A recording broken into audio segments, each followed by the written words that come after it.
Hello, everybody, and welcome to another episode of the Sunday Show here at 2 p.m. Central, right here on the Line Network. The Line Network has just overnight crossed the 150,000 subscriber mark.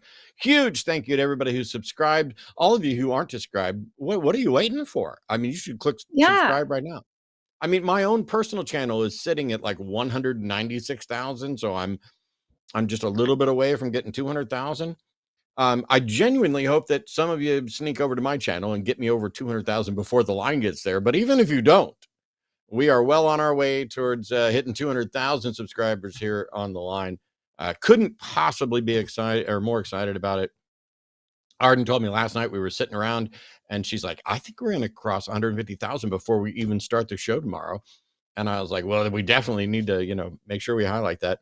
I'm Matt Dillahunty. Joining me this week. Promise, how are you?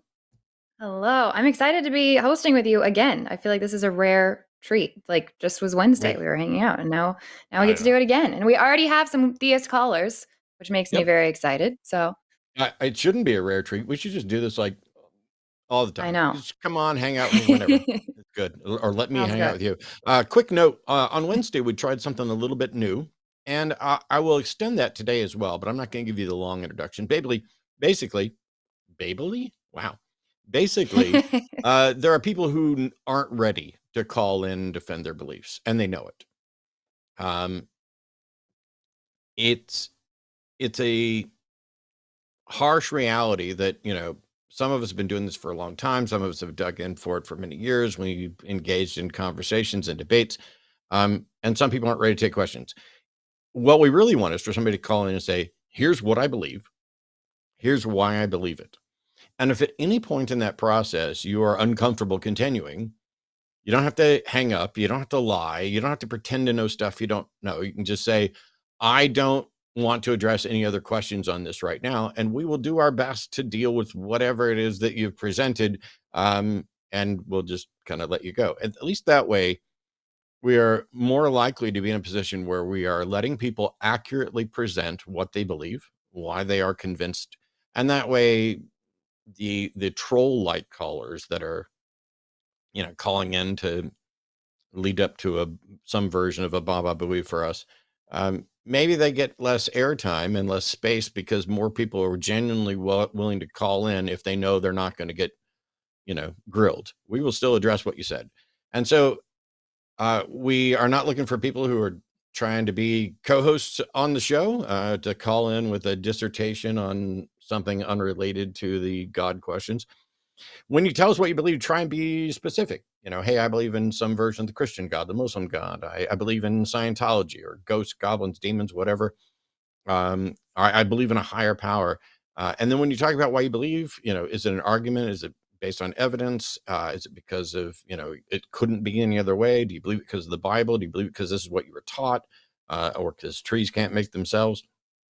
We may have clarifying questions, but if at any point you don't want to dig further, or you're uncomfortable, or you think you're trying to trick me into saying something so that I wind up being a bad representative for Jesus or whatever, I don't want to answer any more questions right now. And then cool, you can go off and think about it, and we can dig in without you and move on to some other people as well.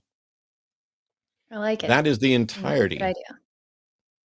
Now, the other day, I said that I was a better role model than Jesus, and Kevin's calling in to tell me that I'm not a better role model than Jesus. Hey, Kevin. Oh, there's some terrible background noise there, Kevin. Yeah, it's pretty bad. Okay.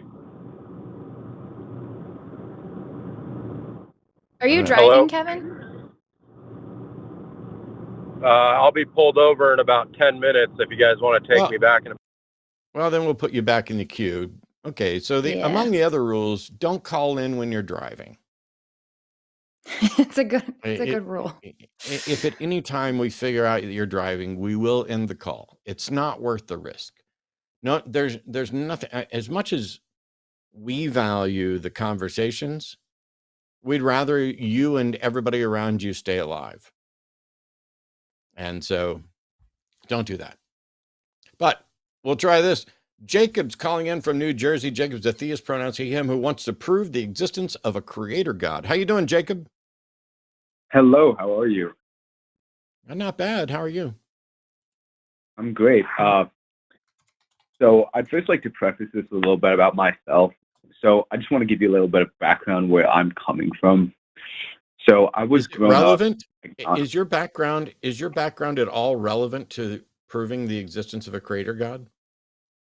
Well, I believe you might be a little more susceptible to my argument if you maybe hear this a little bit. That sounds to me like a fallacy. Like, if your argument is evidence based on its own, your backstory, anything that your backstory should do to convince us would be an unfair prejudice that isn't relevant to the argument, right? It is not relevant to the argument. It was just a little bit of small talk here. But if we want to skip, I don't have the time or frankly interest in small talk. If you can demonstrate, prove a creator God, go for it. That's what Promise and I are here for. Oh, we are on a YouTube show, so okay. Here, I'll give you an argument. So, I'm sure you've heard this a million times. Everything must require a creator. Can we agree on that? No. And No. If you're sure we've heard something a million times, I don't know why you'd start with it, but when you say everything must require a creator, does that include God? Well, yes. So does it not? I don't know. I'm not convinced. I'm not convinced that everything requires. I'm so They're Jacob, not a principle of causality. Jacob, I'm not convinced that everything requires a creator as long as you're defining creator as a consciously acting agent. No, I'm not. I'm just saying that something must have created something for it to exist or come from it. A creator requires a mediator. A creator requires what? I think he's a creator. A creator requires a meteor. He's implying. But what if the creator was made by something else, not a meteor? How do you determine what caused the impact? The principle of it that there's causality. Okay. Just yes or no. So our understanding of causality is tied to observations within the local presentation of our universe, and you cannot extrapolate beyond the bounds of the universe to even talk about causation. Well, within the universe, there is causation. Okay. Did the universe require a cause? Well, of course. How do you know that? If we just agreed that within the universe you're talking about causation, but you can't talk about causation beyond the universe, how can you say the universe requires a cause? Well, would the universe not have required have a point of beginning? It must have started to exist at some time. No, it mustn't. I don't know why I have to believe that. Well, are you familiar with Hilbert's Hotel paradox? Yes. And by the way, various paradoxes involving infinities are irrelevant to the facts of whether or not the universe has always existed or whether it began to exist. Well, it certainly had always. It could not have always existed. It must have began existing. How do you know that, Jacob? Because time is not infinite. It must have began somewhere. It could not have. It is infinite. Our current understanding of time is that space-time expanded with our universe, but we cannot explore prior to the blank time to talk about time or metatime or beyond time beyond the universe. So whether or not time in our local presentation had a point of beginning is independent from whether or not the universe always existed in some form or another. When you assert that the universe cannot have always existed, what's the reason for that? Well, because time is continuous. No, I'm sorry, Jacob, but we're talking about the universe. We're not talking about time. Time is a function within the universe as we perceive time. What is your demonstration? How did you explore beyond the bound? How did you explore beyond the bound of the universe to know that the universe must have had a beginning? Well, because the time exists outside of the universe. I'm sorry, Jacob, universe but I don't give a shit how many times you say time. I'm asking you about the universe. Well, I don't give a shit if you're asking about that, because clearly Okay. the question is within the universe. No, it's not. When you assert that the universe could not have always existed, we are no longer talking about within the universe. You are asserting that there must be something beyond the universe that started the universe. So you cannot say we're talking. To do that, no, we have to shut agree up. on something of the universe. Shut up. You cannot So say you we're need some talking manners. about. Okay, I'm going to teach you some manners right now. Welcome to mute. You are an incredibly sloppy arguer here who does not understand this and has not been through it 100,000 times like the rest of us have. You just said that we're talking about time and therefore within the universe, but you're asserting things about whether or not the universe had a beginning or some external cause. The external cause of the universe are not in any way tied to any observation within the universe, okay? I know you're muted and can't reply, but I don't want to be the only one talking here. And my take on this may be different from Promises. So before we unmute you to teach you a good little lesson about letting us finish our thought, Promise, how are you? I'm doing well. I feel like we're hearing a precept, but we're not getting answers to the questions. So I don't know exactly what this argument is yet. Yeah, I don't think there's anything presuppositional about it itself, but the flavor of the talking is it's more along the lines of I heard something and I have a minimal understanding of it, and so I'm extrapolating Yeah. because we know about contingency and we know about causality, and we only know about it Right. within the bounds of our universe.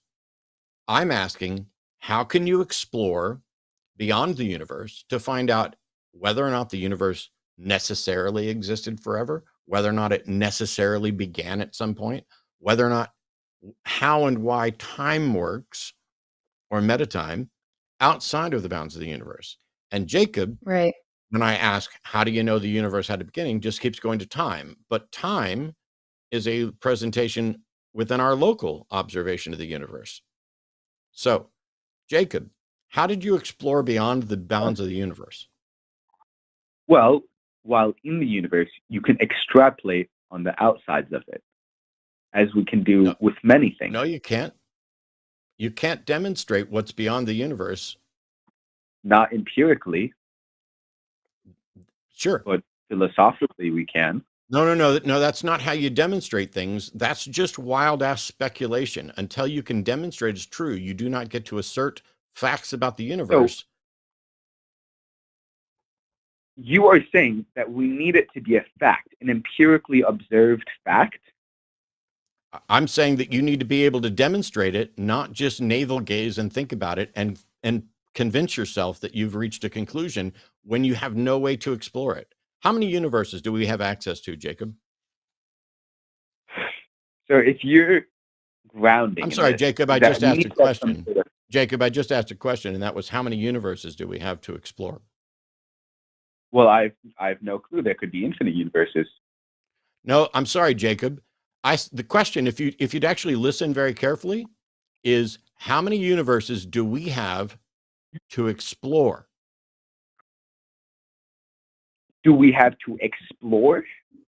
How many universes are we capable of exploring? How many universes do we know about? At the moment, we have this universe, but in the future, who knows? Maybe there'd be a way to get to other universes. Then call me back in the future, because if you're not going to answer things honestly, when the obvious answer, and everybody in fucking chat is typing 1 as the obvious answer to this obvious question, which is intended to lead you to expose the bullshit that you're spewing. And instead you start speculating about what might happen in the future. Call me back in the future when you have something more than your waste of time speculation. Okay? Thanks. You said Yeah, I knew what you were getting ready to do, Jacob. Yeah, you can't see Anytime me.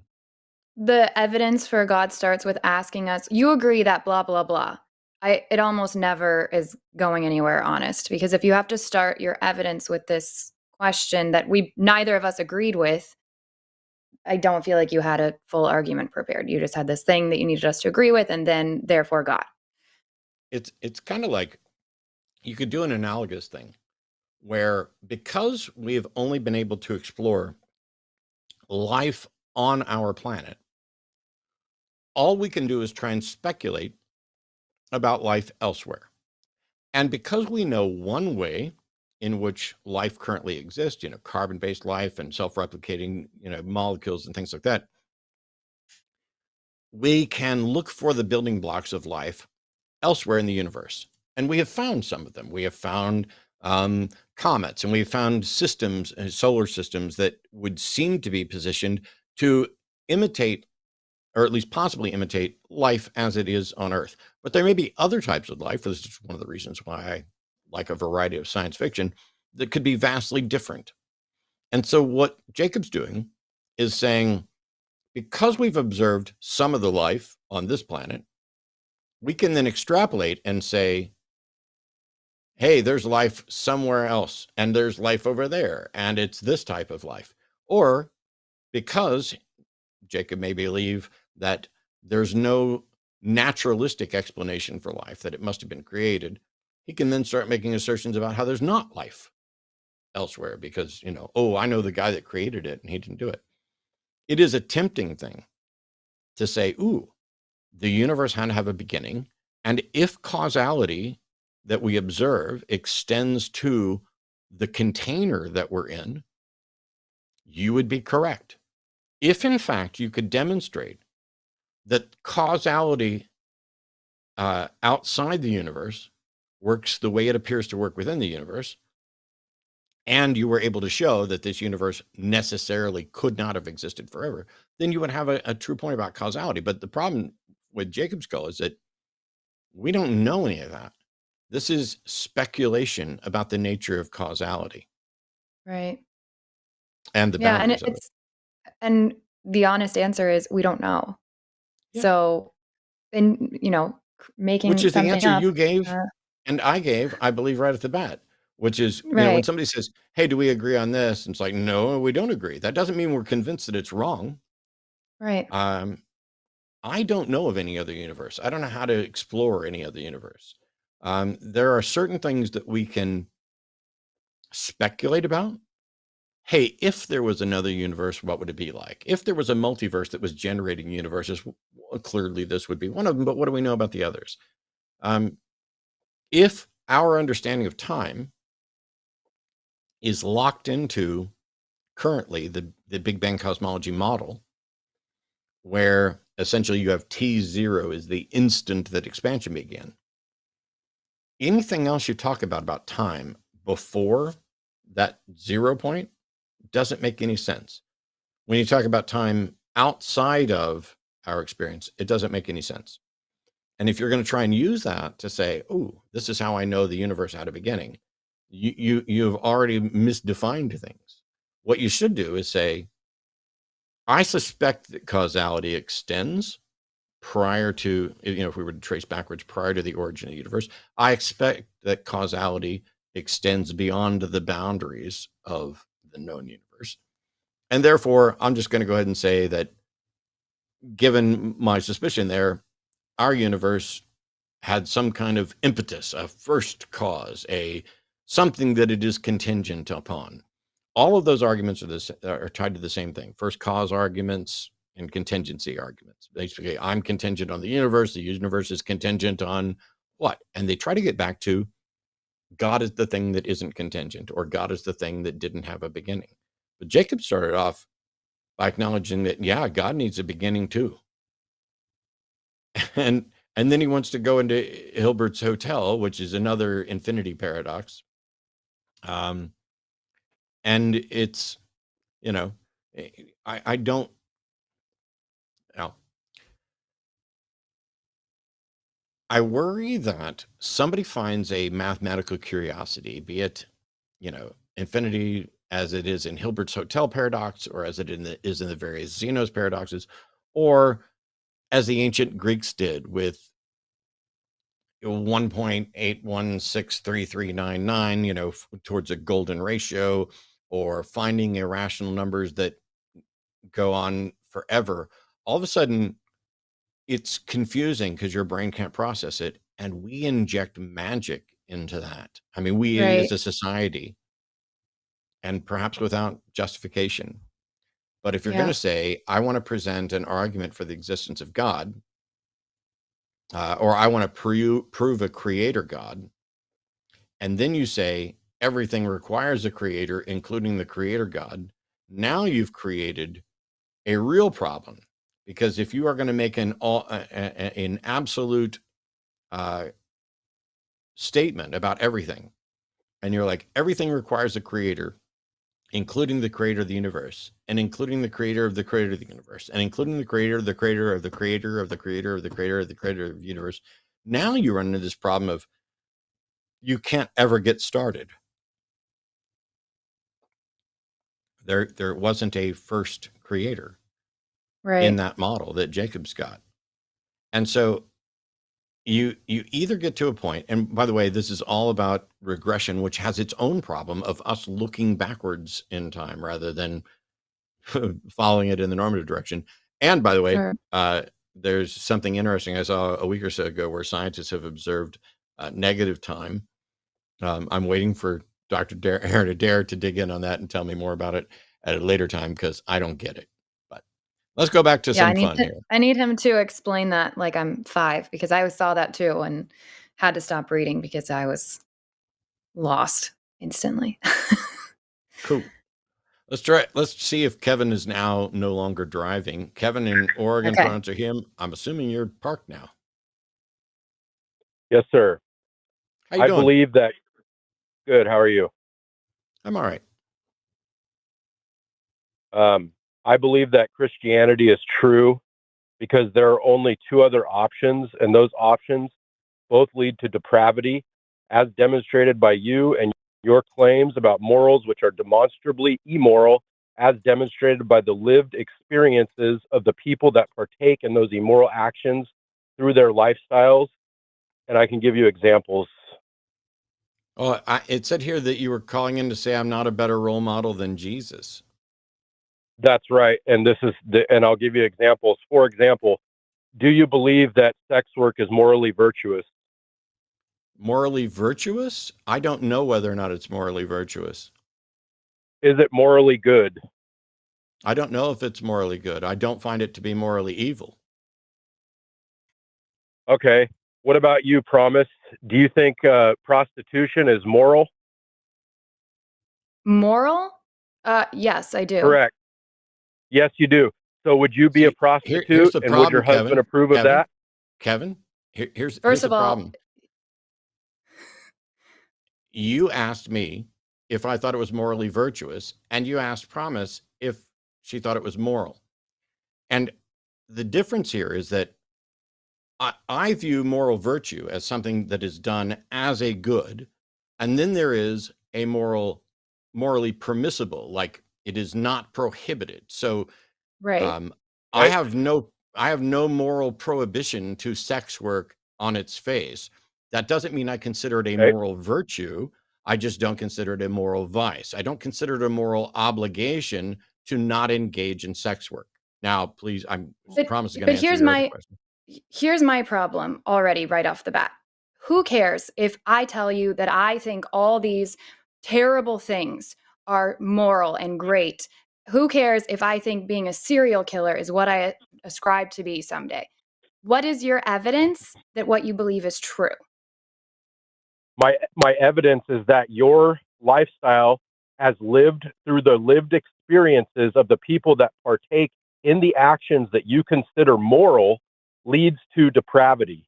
And you can come to Powell What Boulevard is in Portland, depravity? Oregon, take a walk down Powell Boulevard. What is depravity? Depravity according to who? Moral corruption. Look up the According definition. to You don't know whose- the definition? According, It's moral according corruption. to whose It's the standard? definition of the Kevin. word. Kevin, Would you like to agree on? God. Kevin, would you stop? Would you, do you know how to have a conversation at all, Kevin? You're acting like you don't know the meaning of a word. Kevin, I'm let me finish asking- my sentence. Kevin, do you think everyone has the same usage of the word depravity? Yes or no? No, so we need to figure out what your usage when I is. say yes or no, give me that fucking answer and then shut your mouth. No, everyone doesn't mean the same thing by the word depravity. So if we don't all mean the same thing by the word depravity, what's wrong with us asking you what you mean by depravity? The problem is I mean the dictionary definition, which is morally I'm corrupt. sorry, I asked you a question, which is what's wrong with us asking you what you mean by depravity if everybody doesn't use the word in the same way? By the way, there's more than one fucking dictionary, and they don't all include the same entry for depravity. So either talk with us and explain what you mean and have an honest conversation, or fuck off. Yes, by depravity, I mean morally corrupt. What does morally corrupt mean? How are you determining? What is your criteria to determine that something is morally corrupt? That's what I'm getting to. You can go, even in Austin there, you guys have a huge homeless problem. Okay, I'm going to put you on mute. How you doing, Totally Promise? not answering the question. I'm okay. How are you? I'm frustrated because Kevin likes to call when he's driving. Kevin likes to pretend that everybody has the same understanding of moral depravity when clearly we're in disagreement about this. Kevin doesn't like to answer actual questions and have a conversation. Like if I said, Promise, are there things that you think are depraved? Sure. Me too. We might agree on some of them, but if I said, give me an example and tell me why you think it's depraved. I don't know that. First of all, he went to Austin and homeless as if we're all in Austin. Kevin is exposing himself as once again trying to make it all about me. And he called in to say that I'm not morally superior to Jesus. Now, I don't know what Jesus ever said or did. All I know is what people have reported about what Jesus supposedly ever said or did. But I can say that of the things that Jesus supposedly did, there are many that I have not done, and that makes me morally superior to Jesus. I've never told someone to steal for me. I've never destroyed public property. I've never cursed or killed a fig tree for not bearing fruit. I've never killed a whole group of pigs who were minding their own business. And if Jesus is the same as the God of the Old Testament, I've never flooded the entire earth. I've never cursed people into slavery. I've never advocated for slavery. I've never instructed people to slaughter other groups of people and take their shit. I've never turned someone into a pillar of salt. I've never allowed my henchmen to systematically destroy someone's life just to prove that they love me. I'm here interacting, telling people what I think and trying to engage in conversation. If somebody said, hey, what do you think about, is this moral or not? We can then have a discussion about it. I'm not aware that Jesus has ever said or done anything, but I also don't play hide and seek, refusing to address the concerns of my worshipers, and I don't seek worshipers. I find the very notion of worship to be depraved. The concept of requiring worship is depravity itself. And when somebody publicly misrepresents me and I find out about it, I do my best to correct them. When I see someone hurting, I will intervene. When I see someone hurting someone else, I will intervene. Jesus doesn't intervene. Jesus, we have no reason to think exists, and maybe no reason to think ever existed. But if he does exist, he is sitting there watching people be abused, sexually assaulted, beaten, starving, and doesn't do a thing about it, except I might punish them maybe later someday. If you're going to suggest that I am not a better moral role model than Jesus, you have to start by demonstrating how all of those things are more moral than I am. But nothing about Austin or homeless people is in any way a concern. And Kevin clearly has a bug up his ass about prostitution and sex work. So, Kevin, what is the criteria that you use to determine that prostitution is immoral? That's the only question I have. It was a beep, but I'm assuming you asked what is the criteria I use to determine prostitution is immoral? Yes. Okay.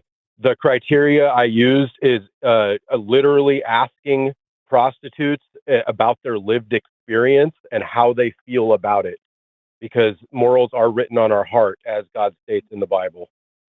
So your real justification is that you believe God writes morals on people's hearts, and you've talked to prostitutes. Well, I've talked to prostitutes as well. Do all prostitutes agree on whether or not prostitution is moral?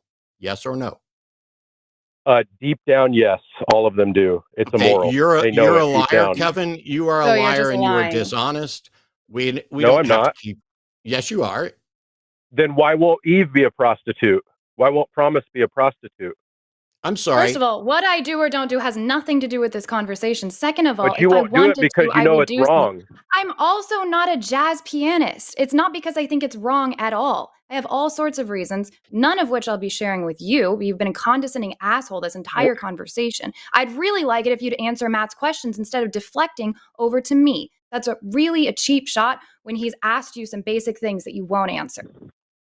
Okay. Is fentanyl good? Is smoking fentanyl good? I have had fentanyl before because I was recovering from surgery. I was in extreme pain and they gave me fentanyl. It was a great thing. It was the only thing that stopped my pain. Right. So can you convince the people on Powell Boulevard in Portland, Oregon, in tents right now begging for propane? Do you want to answer Matt's questions is that or not? good? How did you Is that determine? How moral? did you What's the determine that question? God writes? How did you determine that God writes morals on someone's heart? Can you answer that question or not? The same method you use to determine that you're a conscious being. No, Kevin. You've now wasted too much of our time because you don't know how to have a conversation. You went to prostitution, and then when we countered that by suggesting that not everybody agrees about prostitution, including prostitutes, you ignored that and went on to why does Promise not do it? Maybe she has. How would you know? But also, then you went on to But fentanyl. she was stopped because she knows it's immoral. Shut your fucking mouth until I'm done talking. Do you understand? Yes. Do you understand? Yes. Good. Then you jumped to fentanyl. Now, fentanyl is a drug. Its use isn't necessarily a moral issue at all. There are circumstances under which fentanyl use is the best possible thing for some individuals. And there are circumstances under which fentanyl use is a terrible problem because of addiction, but that is independent of the moral valuation of it. Just like driving fast and exceeding the speed limit may be the most moral thing you can do under circumstance A, but the worst thing you can do under circumstance B. If A is with a police escort heading to a hospital to save somebody's life, and B is there's a whole bunch of children around, you are ignoring the fact that ethics and morals are almost entirely situational, and you are grossly oversimplifying. You have oversimplified fentanyl and prostitution, all because these are things that you're worried about and opposed to, while you have zero way to demonstrate that your view about morality is in fact the correct one. Your turn. That's why I said up front, there's only three options. Christianity is true, I'm not convinced, or Christianity is not true. The I'm not convinced and the Christianity is not true both lead to, if you live that lifestyle and you actually follow through with that, it's okay to do drugs. It's okay to be a prostitute. It is okay to do drugs. Okay It is okay, porn. Kevin. And if Kevin, you it's live okay that to do drugs. lifestyle, you follow that path, it leads to depravity. That's the whole point. No, it doesn't. And I no longer care about your opinion, Kevin. Goodbye.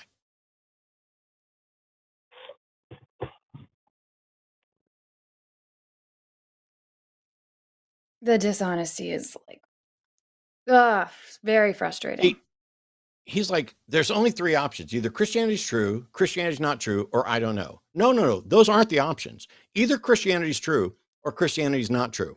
What you're talking about is what people believe about Christianity, Kevin, but you're too dense to realize that.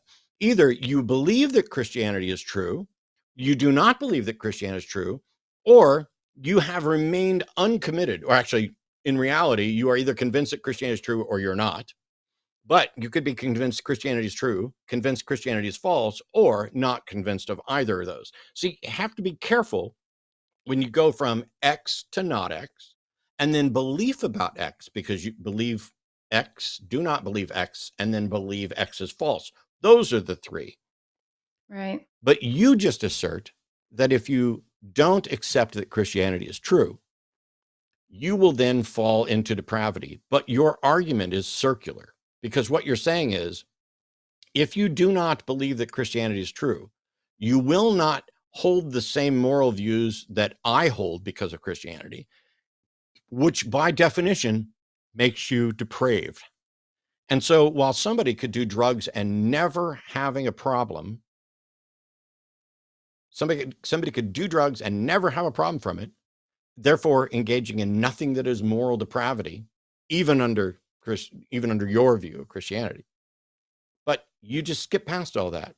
And you're like, there's junkies on the street.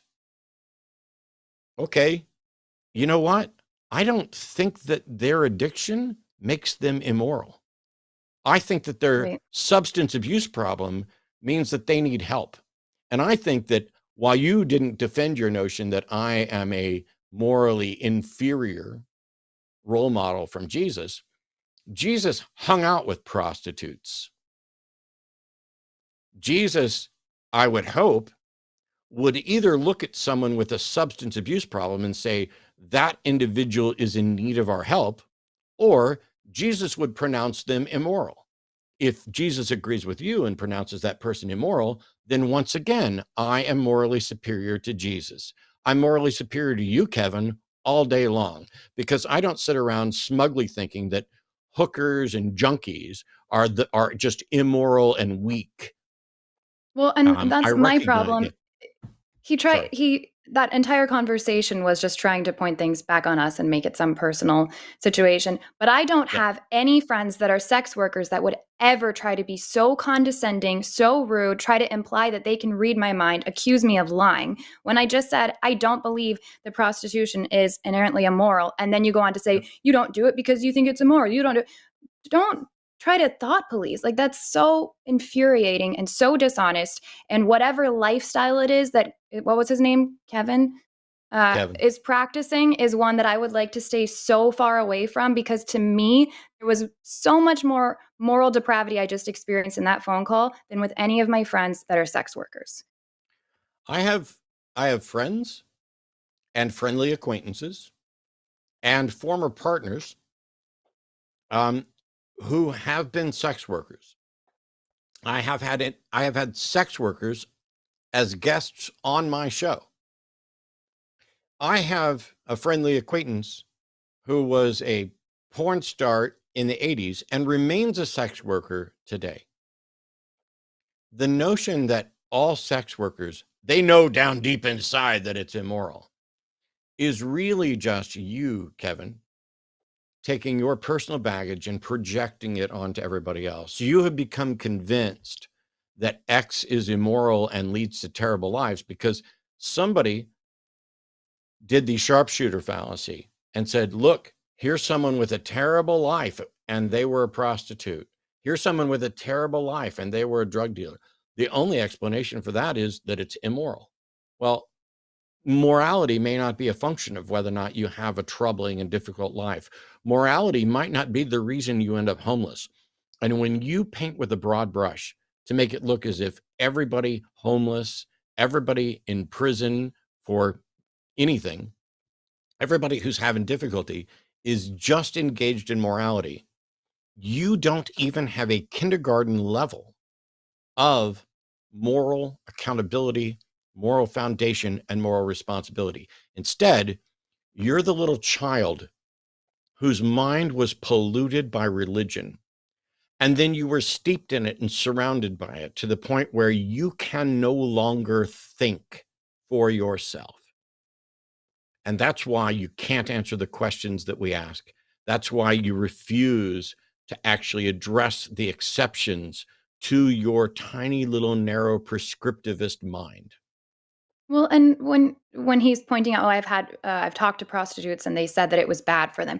He doesn't even have the foundation to say why that was. Why is it bad that it wasn't good for them? You and I do, based off of our moral guideline. We can point to well-being and say, yeah, if somebody says it was harmful for their well-being, then they shouldn't do that thing. He could not give us an answer as to why that's a problem for somebody to participate in something that they don't want to. And he was deflecting from that answer the entire conversation by pointing fingers at us over and over and over again. Also, it sounds to me that he has some kind of thing going on with prostitution where he's wanting to talk about it so much that that's all he could talk about instead of telling us who this God is that's created these morals that he can't tell us how he got to them other than they're written on a heart. Literally, physically written on a heart? Explain. But he didn't. Yeah. It's also strange because his proof was, how do I know that prostitution's immoral? Because I've talked to prostitutes. Well, I have too. I've lived with them.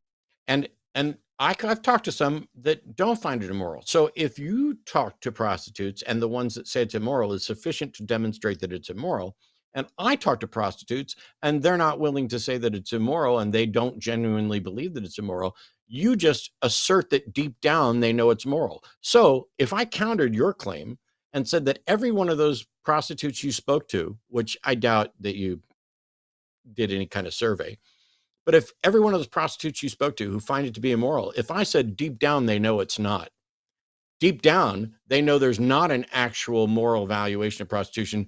They know they just are trying to blame prostitution for their own bad decisions in their life. That, in order, and well, why isn't Promise a prostitute? Well, maybe Promise is, maybe she has been. It's presumptive, but at the end of the day, just because something isn't immoral, like your jazz pianist example, doesn't mean. One of the reasons, and here's an ironclad argument. When sex work is properly regulated such that it is safe, more people engage in it. And the proof of that is OnlyFans. Oh, I should say OnlyBards or something, because I'm sure that YouTube will get demonetized. So scrub that out, I guess.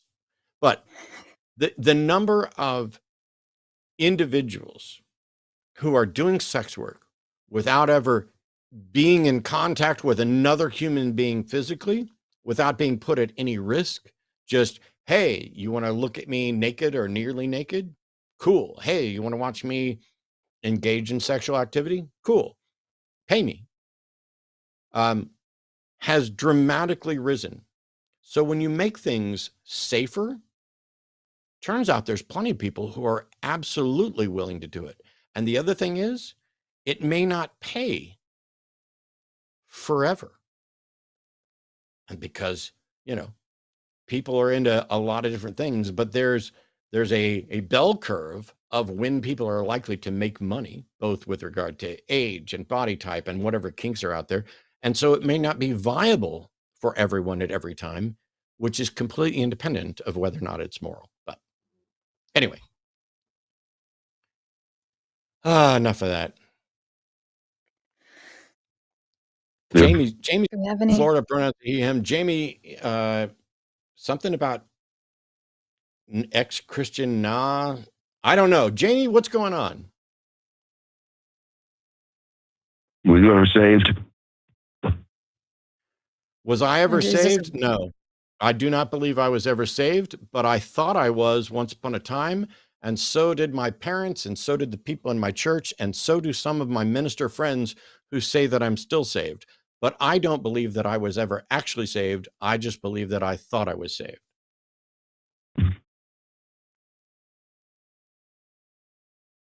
Okay. Promise? Same answer for me. I'm having a hard time understanding what Jamie's saying. With your voice modifier, it's really difficult. Okay, son. Okay, goodbye. Man. It's wild. Nadia in Bulgaria, apologies, pronouns are he, him, is calling to say that I can prove that it's more logical that God exists. I apologize in advance, Nadia. I don't know what more logical means. How does something become more logical? Can you hear me? I hear you now. Yes, it's a little choppy. What I wanted to say that I cannot prove that God exists like 100%. I can prove that it's more logical that he exists than not. So I'm sorry. Your audio is absolutely terrible to the point where I'm just going to have to drop the call. Feel free to send an email and explain what you mean by more logical, because I don't evaluate things as more logical. Something is either a valid and sound logical argument, or it is not a sound logical argument. I'm not interested in abductive arguments unless you can demonstrate that the possible explanations are possible. Can you hear me better now or still not? It's pretty choppy. It's a little better. Whatever you did, if you do that more, that might help. I don't know if you walked somewhere else. That's the best I can do. Okay. So let's just not get into the technicalities, because I get the impression, or at least it seems like maybe there may be a potential language barrier here. So I don't want to nitpick on whether or not it's logical. So what is your reason for thinking it's more likely that there's a God? Is that a fair assessment? Yeah, I think it's more likely just because, in my understanding, there are two options how living entities started to be. Like they came from dead matter, which is eternal, or living entity that is eternal. And we never see living entities coming from dead matter. It's not proved, this abogenesis theory. It's a theory. Okay. But we can observe. Nadia, I can't listen to you anymore. The audio quality is intolerable. So what we're going to do is we'll take this offline, and Promise and I'll talk about your claim. So Promise, I'll play his role, I guess, since my audio is better than his. Oh boy. There's only two options. Either life arose from dead matter or from a living entity. How did you reach that conclusion? That there's only two options? It either came from a living entity or it came from something other than a living entity, and something other than a living entity would be dead matter. Why is that the only option? It just is. The origin of life is either life or non-life. I disagree. I think we don't know. Well, no. I mean, I don't know which one of those it is. Wait, no, I just slipped back into me. It's a fact that life either came from something alive or something not alive. The issue is, how do you determine which one's more likely? If we know that, so his objection is abiogenesis hasn't been proven. And the answer is, it kind of has, in the sense that we've demonstrated that how life can arise, even though we haven't demonstrated how life did arise in our specific circumstance. But even if we didn't have any understanding of abiogenesis, even if we hadn't demonstrated anything, we would then be in a position where we haven't demonstrated how life began yet. And if we don't know how life began yet, it would be a mistake for us to say, therefore, life must have had an intentional agent creator. Right. And that was very similar to isn't that similar to the first? I'm trying to remember now. I've already forgotten. The very first call was kind of going down that route. Except the first call was talking about causality in the universe, and this one's doing it either from a first cause of the universe or the origin of life. And both of them are ones where it's like, oh, either God created everything or he didn't. Okay, that's true. Either the answer is God or it's not God. And I that's guess true depending on for how you define God, because that's also where things get dicey for me, is what are you defining? Because if you're just going to call it's a secondary whatever issue, the though. But answer is, yeah. yeah, because then we have to get into, okay, what do you mean by God? But no matter what, as a pure logical thing, the explanation for X is either A or not A. And A or not A could be God or not God. Now, which God? How do we know? All of that, we have to keep going. But,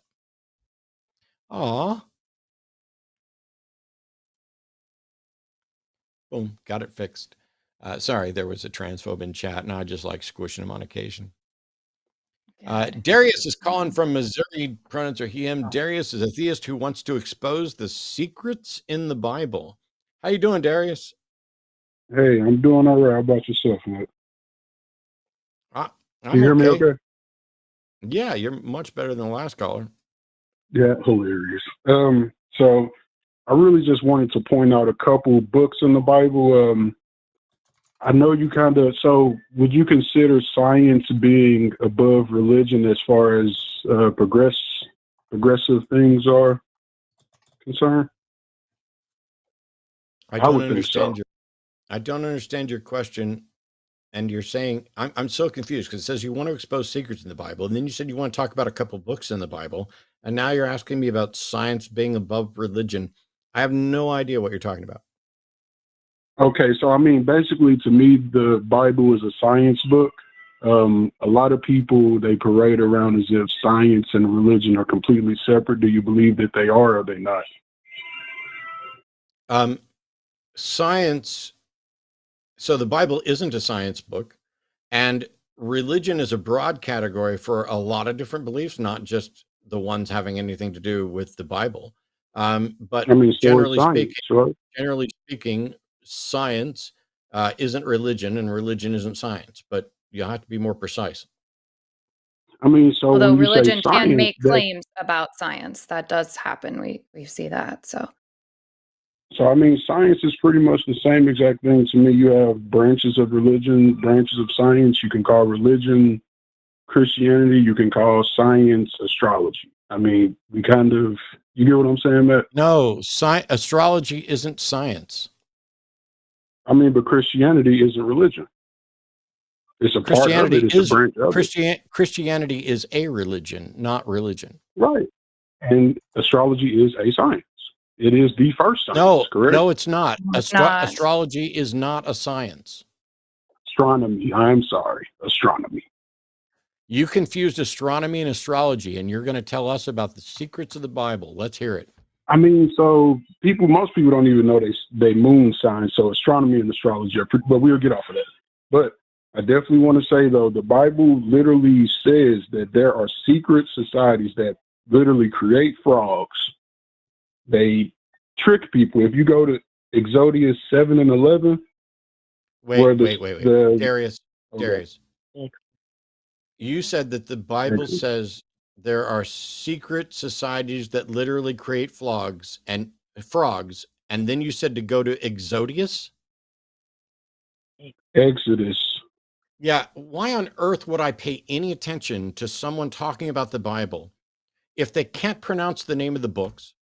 If they make absurd claims, would you let me finish my question? Would you let me finish my question? Do you ever want to speak again on this channel? Let me finish my question.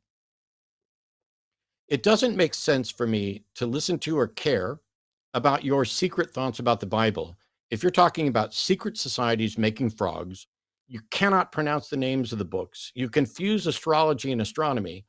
And in the end of the day, I don't care what the Bible says at all, because I only am concerned about whether or not there's any good reason to think anything the Bible says is true.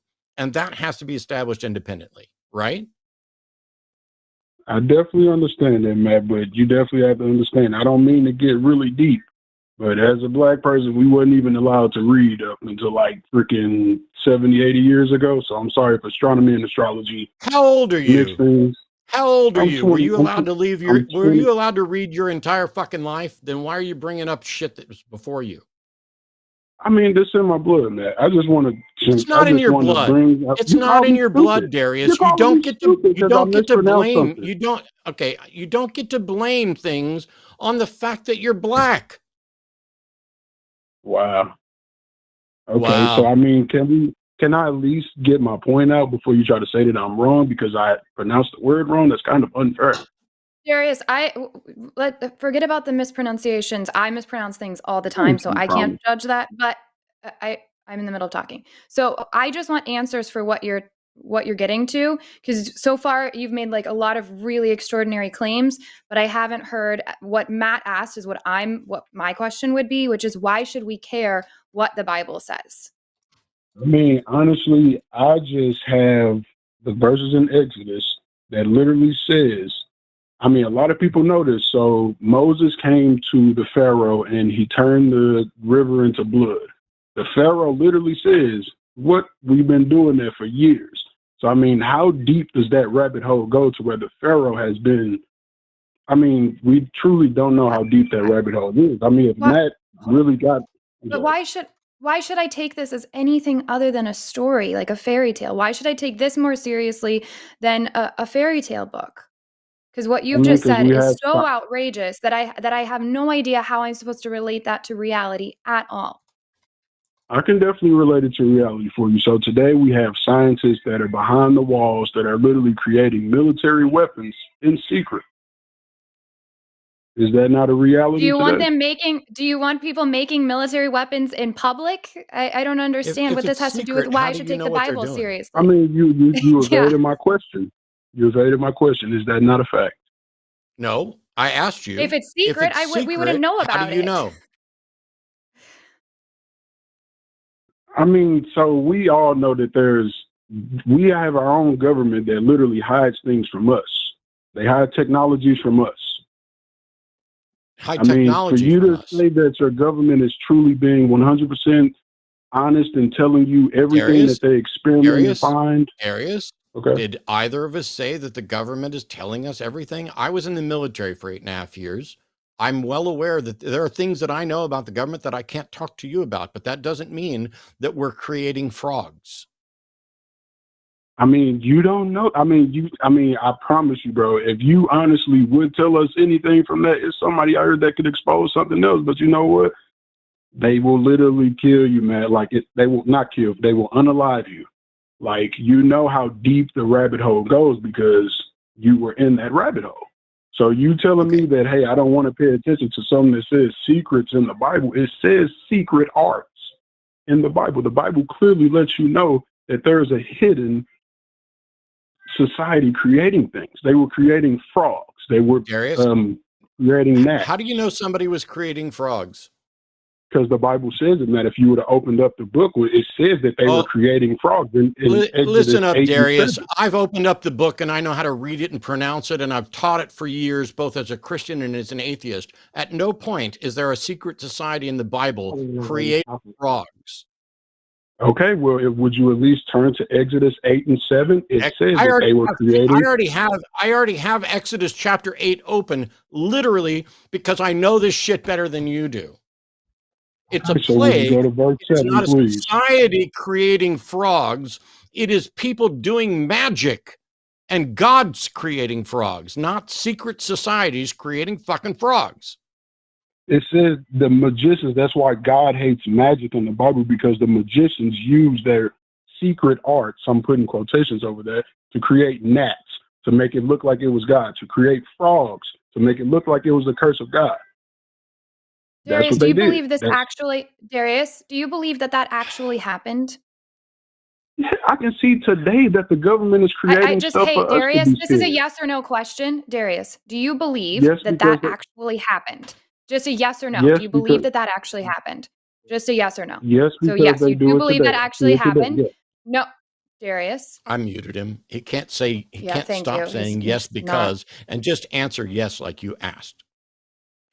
My question was going to be, why do you think that that's true just because you read about it, and saying, oh, because it's happening now, that is not evidence that these magicians did something back in the Bible, however many thousands of years ago that the claim was?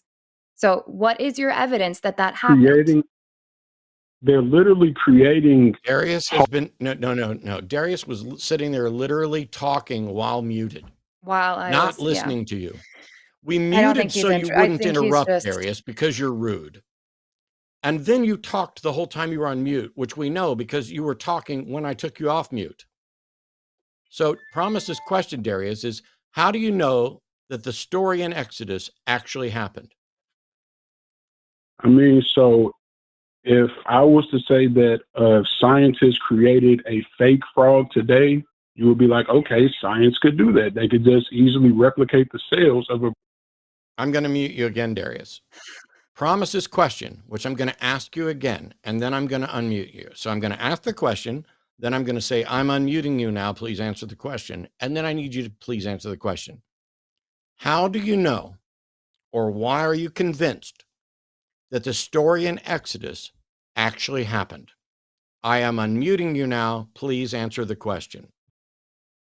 They're creating fake everything today. Everything. Darius, how do you know that the story in Exodus actually happened? There is, let me do this for you in advance. There is literally nothing you could say about what a government is or isn't doing today. And they're not making frogs today that we know of. But there's nothing about what any government is or isn't doing today that in any way proves the Exodus 8 story to be true. So what is your reason for thinking that the story in Exodus 8 actually happened? I'm unmuting you now. Please answer the question. Because I literally see the government using stuff like COVID-19 to make people Goodbye, go in. Darius. Goodbye, Darius. Please get some help. Oh, You I mean, you so are you are a conspiracy you won't, theorist. but you won't You tell are us what the. okay, I'm going to mute you. You are a conspiracy theorist who is unfortunately incredibly irrational. You do not understand how to demonstrate what is real from what is not real. You are drawing connections in your head. You are drawing connections in your head and reaching conclusions. Sorry, I'm getting a million messages on my phone. I'm not trying to be rude to you at all, Darius, but That's what we all do, though, man. You don't have a grip on reality, and you don't have a way to get a grip on reality. So we're going to move on. Okay. Yeah, and something either happened or it didn't has nothing to do with what's happening now. Either that happened in the past or it didn't happen, and we would have to have evidence that that's true. Not, well, now this is happening, so that means now that happened. That it doesn't follow logic. So that was sad. It is. I don't know how to address that better. I guess I could, but I mean, if Darius isn't going to answer the question, I don't know what to do. Because if you're like, ooh, this story, well, here's what I think has happened. Darius read the story about the second plague, and because he didn't bother to dig into the ancient Hebrew, going through to figure out what was actually being said here, in his mind, there was an ancient government that could create frogs. And then there's Moses who could create frogs. And so I guess for Darius, none of this is tied to a god. It's all tied to science that they called magic. And when it comes to how do you demonstrate that any of that's true? Well, Darius is absolutely convinced that the governments of the world today are doing all kinds of things that he doesn't know or understand, because the reality is Darius doesn't know or understand that much. And that's not Darius's fault. All of us don't know or understand enough. The problem is when you reach a conclusion that because there are secrets, and yes, there are secrets, that means that if there's something you suspect, they might be keeping it secret. And then you can extrapolate that into they are keeping it secret. And you can say, this is what's been happening for all of time. It is a conspiracy theory negative, a conspiracy theory thinking, where you take disparate facts and weave them together into a compelling narrative. And in Darius's case, Darius has bought, maybe he heard Alex Jones talk about turning the frogs gay. And that might have prompted, oh, I think I remember something about frogs in the Bible. And oh, maybe it wasn't God that plagued them with frogs. Maybe it was a secret science that creates frogs. And because Darius doesn't know anything about the actual limits of science or frogs, I can tell you as a friend of people who breed frogs, or I work with people who occasionally breed frogs. I don't breed frogs. If there was a way to breed frogs for the government to create frogs, they would flood the market with the most expensive frogs right away. But I don't. I'm really not a lot of good theist callers happening. Maybe some are listening and have better arguments than what we've heard so far. That would be great. Well, we'll try this. Hunter's an atheist, pronouns are he, him, wants to know our perspective on a specific argument against theism. So, how you doing, Hunter? Are you there, Hunter? It's me, God. Oh, sorry. I was muted. Cool. Yeah, how y'all doing? I'm exhausted already. Yeah. That's fair. What's yeah, your question for us today, Hunter?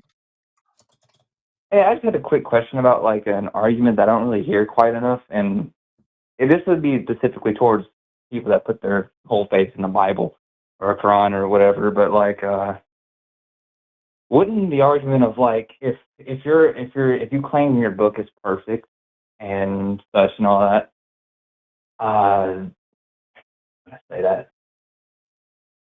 Like, if you claim your book is perfect, then why is there only just one? Then could you just show me one way? Like why? Oh, sorry, I'm a little nervous. Hunter, Get it right here. Hunter, what book is perfect and according to whom? Like a theist. Like I'm just talking about like theist. I'm talking about like a Christian would claim their book is perfect. What Christian does that? I was a Christian for decades. Not only would I never claim that, we weren't taught that, and we were taught the opposite of that. The Bible is not perfect.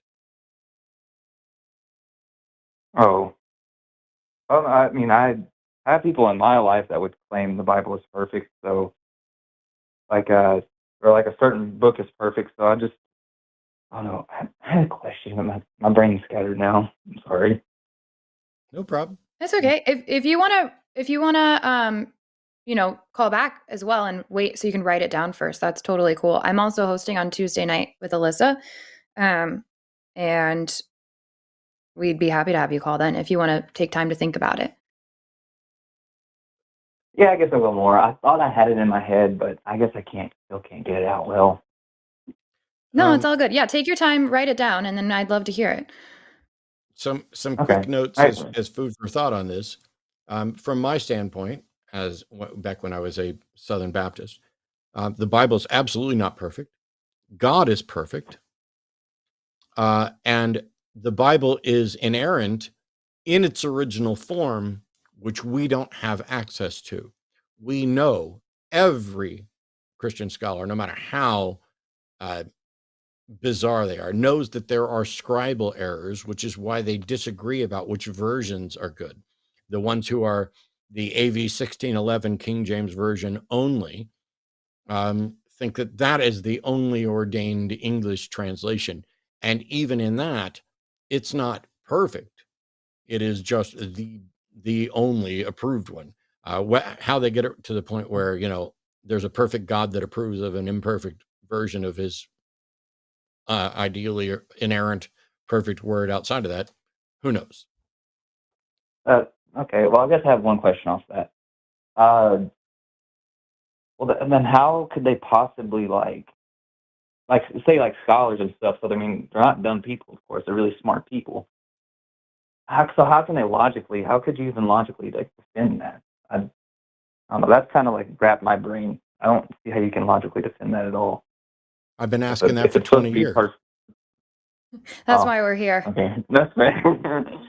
That's fair. That's I mean, literally been live on shows for 20 years asking people how did you reach How that can they defend conclusion? it? Yeah, when people are, stuck to dogma or a certain narrative because it's what they believe, then they can do all kinds of mental gymnastics, which is what we've been experiencing the last hour on here. So that's yeah. just what humans do. Some of the smartest people I know also happen to believe things that I completely think they're wrong about, and that I don't think they've reached that conclusion based off of logic. And that's because they haven't. It's for other reasons. So. Yeah. Yeah. That's fair. All right. Yeah. I'll call back though, and I guess I get it better sorted out in my head. Yeah, think Cool. about it and call Thanks. back. Alyssa and I love talking about stuff like that. So feel free to call back on Tuesday night. All right. Thanks, Thank Hunter. y'all. Thanks, Hunter. All right. Interesting. Liz is see. calling from California, pronouns she, her, wants to talk about science in the Bible. Hey, Liz, how are you? I'm fine, thank you. How are you? Pretty good. Good, I hope. Yeah. Okay. I'm going to suggest that. Okay, I believe in God in this sense. The universe, this stardust we all seem to be made of, or are made of, it has figured out a way to observe itself and have us wonder about it. How would you demonstrate, Liz? How would you demonstrate that the universe figured out a way to observe itself? That sounds like it was searching for a way to observe itself and intentionally came upon a solution to observe itself. How do you demonstrate that? That's good. That's really a very good question. It's the intent that I think that God is the intent itself. In other words, I'm trying to think of a good way to put this. It's really difficult to actually articulate this, but it's the fact of the matter that is God. The fact of the matter that we are able to observe and wonder about stardust. We are stardust, wondering back at itself, like looking in a mirror. So before there were before any of us conscious beings existed, are you saying there was no God? I'm not saying one way or the other. God just is that state of being that is our consciousness. I don't think the God of the Bible. But Liz, listen to you. You're saying that God is our state of consciousness. So before there was any such thing as our state of consciousness, that means there is no God. Yeah, I see what you're saying. That's not it's what you're saying. How I meant that. Well, I'm only using your definitions it may here be somewhat what I'm saying. I may have stated it incorrectly, so let me try again, please. And I really am going at this from not a faithful of the God of the Christian Bible either. I've read it a few times. I've read the Apocrypha. I've read the scrolls, the War Scroll, the all of these, the Antiquities of the Jews, Josephus and Eusebius. I've read this information. Yeah. I still believe, and I've listened to Brian Cox, who is a physicist. I listen to the different. But we're just interested in what you believe and why you believe it. Those things, God is those things. As we see, our brain is now we can see our brain now on a scan and see the connections it's making. And it's very, as the science is discovering with all of our new technology, our brains are very much like the universe. We cannot say there is a God. We cannot say there isn't a God because God is not a tangible Yet you believe there thing. is. Why do you believe there is Yet if you say I we believe can't? there is because I believe there are infinite things we do not know. Okay. Among the infinite things that we know, among the infinite things that we don't know, is one of them there are no gods? We cannot know. So you're But saying, I yes, tend to that's believe one of the that things there that we are. don't know. I tend to believe that So there is if we don't a know, God, and that Liz, it is if us. we don't know whether or not there's a God, then you cannot have a justified position claiming there is or there isn't, right? God made us in His image. We are Okay. God. Now you're no longer being honest, so I don't know. Go ahead. I am. Yeah, I that's really am frustrating. being honest. We are a manifestation, a physical manifestation of what a thinking, feeling being would be. No, Liz. In Liz, that I sense. asked Liz. Liz, I asked specific questions about your definition, and your response was to say that God made us in our image. You went back to vomiting pablum instead of continuing the conversation the way we I ended. really am not. Well, and I I think really am You not. wait, really Liz. did. You absolutely did, but I'll stop. Liz, I think that Matt made a really great point that I'm interested to hear your actual answer on. You said that you think there's all kinds of things you can't know or you don't know right now, right? Mm-hmm. Yes. And Matt asked, are one of those things one of those things you don't know is potentially that there are no gods? And you agreed that that's Yes, potentially a thing I agree. that could be I true that you agree. don't know yet. And so we're Yes. asking then, why would you jump to belief instead of non-belief? When the answer, if I'm following your logic, would be that you don't know. The reason I believe this is because of the scientific aspect of things that we So you do and do not know. The science is what proves God to me, in a sense, is what I'm trying to get at. The science is what proves God to me. Science doesn't prove But God. you just agreed that we don't know, that there's a chance no gods exist. You just agreed to that. That's So right. you're not making Yes, I sense to did. me. It sounds like you're believing But that something means also that despite. there's a chance that Would you God stop do exist. interrupting Eve and let her fucking talk, please? I'd fucking be glad to. Thank you.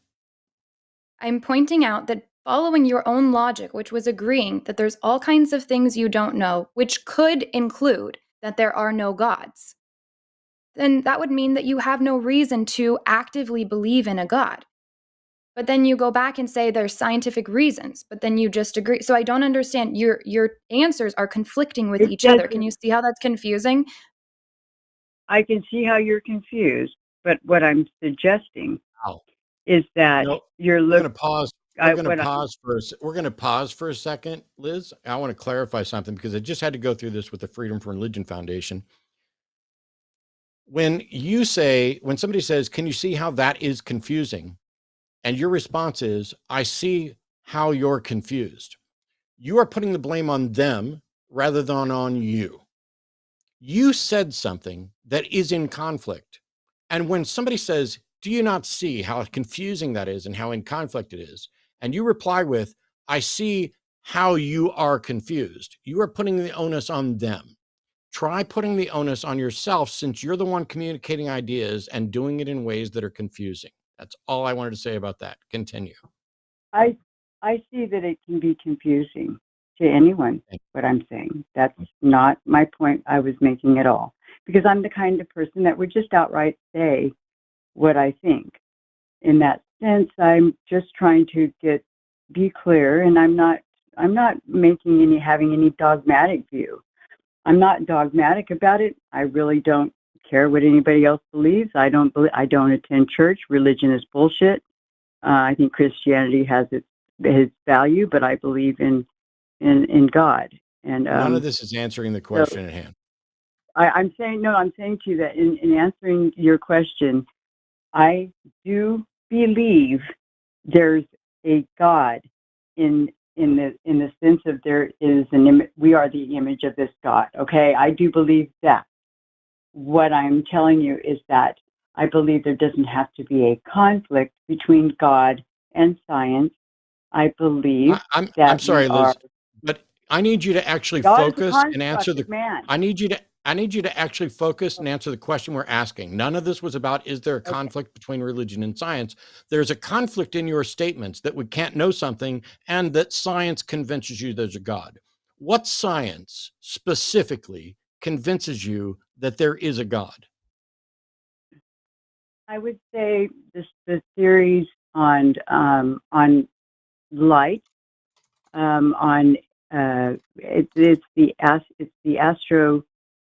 it's the biology of our brains and the way our neurons send messages, electrical messages, chemical messages back and forth, and the kind of construct of what we know of in the universe, including the dark matter, including the star-making nebula. So there's a great the Big Bang. All the elements that were created are within our bodies. We are basically stardust. There's science there. Okay, but there's No, stop. There's the shade of Stop. our mortality, Stop. our place in the Stop. universe that looks Stop, stop, Liz. Here's what you just said. I asked specifically, what science convinces you that there's a God? And your answer, astrophysics. would you stop? Would you stop talking and let me finish my fucking thought? Mm-hmm. I asked you what specific science, and you gave an answer that I took notes on that was an incoherent, babbling bit of nonsense that did not address any specific anything or show how any specific scientific idea points to God. You said, well, astrophysics. Shut up. You said the theories on life, on astrobiology of our brains, the way they send messages, and the kind of construct of what we know of in the universe, including the dark matter and the star-making nebula and the Big Bang elements. You blurted forth a bunch of science words or science-y words, and at no point did you make a cogent thought, argument, or statement showing how a particular finding of science points to a God. Did you? I think I pointed to multiple things that pointed to a God, which were astrophysics, biology. Those are different sciences, and I pointed to multiple sciences. I'm sorry. Liz? If you only wanted to narrow my answer to one science, then I'm sorry, I misunderstood the question. So the question So you misunderstood when I said, you misunderstood. Shut up. Shut up. You misunderstood when I said what specific finding of science points to a God. And now, after going through your babbling list, you're saying astrophysics. Cool. What specific finding of astrophysics points to a God? Well, it's the fact that there isn't one, a specific finding that points not to a God. Oh, so there's Liz, not a specific finding of astrophysics that points to no God. Therefore, that's pointing towards God. To me, in my opinion, I don't I'm care sorry, what but anybody else that is logically fallacious, and you and your opinion don't mean fuck all when we're evaluating whether or not science points to something. If science doesn't point to there are no multidimensional beings, does that mean there are multidimensional beings? Possibly. Okay. I mean, that's what science is about, is discovery. So Liz, no, it's not. We just no, believing... you don't know or understand shit about science or its conclusions, Liz. That's becoming evident. You really fucking don't. You demonstrably don't. You know how to babble about science, and you know how to no, stop talking. You know how to babble and toss out science-y language, but you don't understand logical thought. You don't understand fallacies. You don't understand that if science doesn't exclude the possibility of God, that doesn't mean that God is then permissible. It may be that the God proposition is untestable and unfalsifiable, which means science, which isn't just thinking about stuff, will never be able to demonstrate it. So you've gone from we don't know to we don't know, but I believe, to we don't know, but I believe because of science. And absolutely none of the sciences agree with your conclusion. None of them.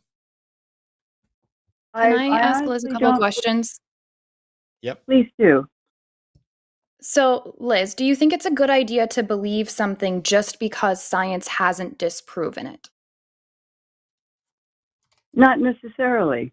I just, in this particular question in the sense of, you said proof there's a God, and I'm like, well, I don't really, I don't try to prove there's a God. I just have my own beliefs that I believe, and it's So you just believe it because you want to believe it, essentially. Because I could present to you a bunch of other claims that science hasn't disproven, and I'm assuming, in the way that you're saying, I'm assuming you would probably not want to believe those things, and then you wouldn't, and you would use logic to, rationally explain why you don't need to believe those things. So why are you making an exception here? Is this just a personal thing where you just want to believe it, so you are? The thing is with the sense of logic, when you try to mix logic and belief, you're going to have a conflict no matter what. Because belief is really the antithesis of logic. No, it's not. But you called in also saying that science is part of your reason for believing, but then here we are saying it sounds like the only reason you believe is because it's an option as far as things that you could believe without it being shut down immediately. But there's so many other things that we can't shut down immediately with science either, and I don't hear you believing those things. Because someone can call in and tell us that they think God told them, they can call in and tell us that they think God is an invisible pink unicorn that lives under my bed. And I can't use science to disprove that because it's an invisible, undetectable pink unicorn. And you guys both have the exact same good amount of reasons to believe the things that you're believing. And that's the problem here. I listened to Brian Cox. Well, you weren't even listening to me because you were in the middle of saying that sentence while I was talking. But I'm trying to explain to you that I'm not just pulling this out of my rear end. I'm just saying that I listened to experts. I listened to Brian Cox and Michio Kaku. Does Brian Cox believe in God? Does Brian Cox believe in God? I don't know nor care. I know. The answer is no. I don't know or care. I don't know or care if somebody else believes in God.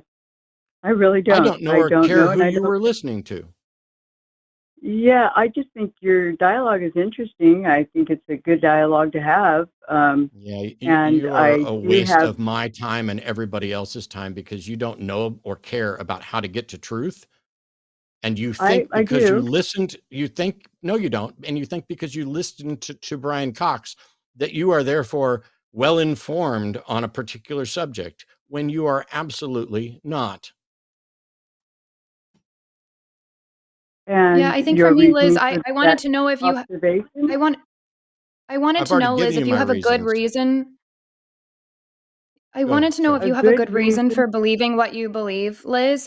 And so far, the only answer you've actually given is that, well, science doesn't point against this. And to me, that's a terrible reason to believe something. And if you still want to keep believing this thing, then go for it. That's just where I'm landing throughout this conversation of listening to you. It's not a good reason. And you haven't given any other reason for this positive belief in something. Because there's no reason when it comes to religion or belief systems. It's just a belief is a belief and a scientific fact. And it's just that a lot of the science, especially the things we're newly discovering, just point to so many things that I've noticed as patterns in the Bible, the multiple times I've read it. And when I listen to experts on either any of the spectrum, I don't care what their belief system is or their bent. I listen to what their academic information has to offer, and I make my judgments. So I'm not completely uninformed. And if you look up Dr. James Charlesworth, he's the professor of the Dead Sea Scrolls. Name one more person, and I will hang up on you. Name one more person, and I will hang up on you because you don't understand the fallacies of argument from authority or argument from ignorance. You are parading your ignorance around in epic proportion. Oh, okay. All right. Well, thank you. I just thanks for having me on your show. I appreciate the opportunity to give you my opinion, and it was lovely. Thanks for calling, Liz. I think we just never reached a moment where we heard, and I think you said it yourself, that there's no reason attached to this belief. And that's a fair assessment based off of what I There's just no heard. So, reason. Right. You can't mix. but thank you for calling, Yeah. Liz. We'll talk to you next time. Bye-bye. No, I won't. Call, promise, call anybody else. Don't call me Liz. Because when I say what science points to your belief in a God, and when it ultimately gets down to, well, science doesn't disprove God. That's the paraphrasing of what you said. And because science hasn't disproved something, you've concluded it's possible. That is fallacious, and it is in fact false. The fact that something hasn't been shown to be false does not mean that it is possible. Possibility needs to be demonstrated. Additionally, no matter which scientist you read, oh, well, I don't care about their views. Oh, so the experts in the field who do not think that their information from their field points to God, you think their information does point to God. So you want to conveniently cite all the people you've read. I've read Brian Cox. I've read this person. I've read this person, who don't agree with your conclusions. And then you throw them out because it doesn't matter. It's all just belief. There's no way to know. It's all just belief. It doesn't matter. I'm sorry, but logic and belief aren't the antithesis. Logic is what we use or should use to inform our beliefs.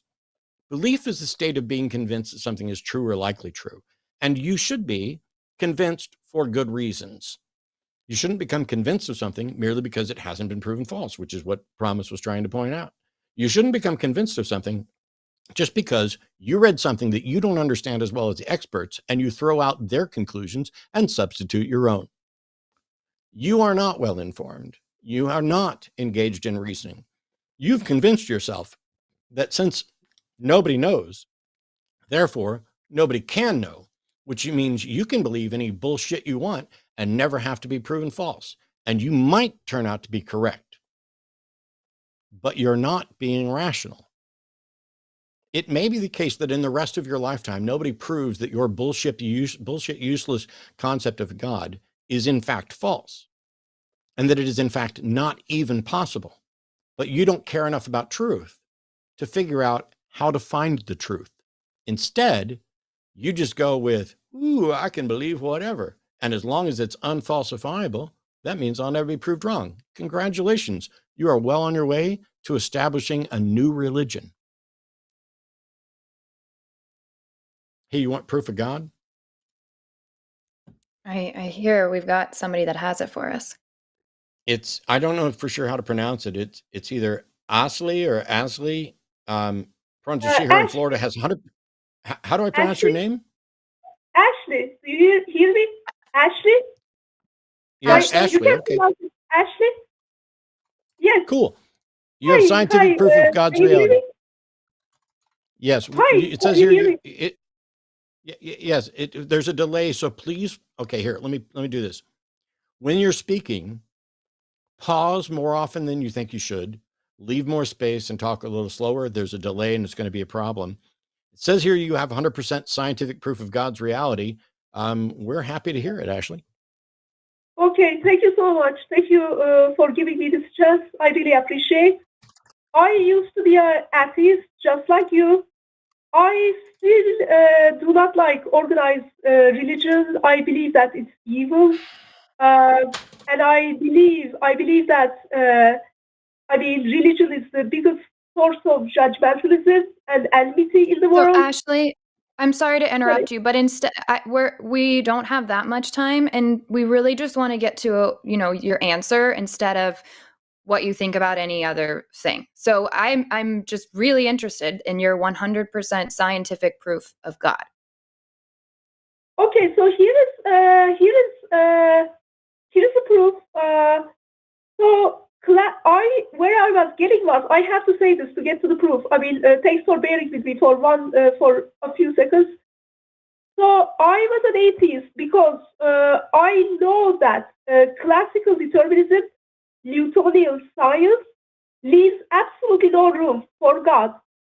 Like Newtonian deterministic science, if everything has a cause, then if every event has endless chain of cause and effect relationships going back to the beginning of time, that God hasn't caused, cannot cause anything, and God cannot even interfere in anything. I mean, it's all predetermined, it's a clockwork. As classical physics has this law of entropy change, which proves that the whole universe is dissolved, the energy content of the universe is constantly deteriorating towards its heat death. So all achievements are all actions, all achievements are contributing to the decay of the energy content of the universe. So all of these in classical physics, all of these principles that prove that God cannot exist have been refuted by subatomic theory. So subatomic theory, hello, am I still connected? Yep. Okay, so subatomic theory is based on Heisenberg's indeterminacy principle. So, I mean, if you put, it sounds crazy, indeterminacy. What does it mean? Lack of deterministic cause and effect relationships. It sounds crazy. But if you were to put in Google, can the indeterminacy principle be eliminated out of quantum theory?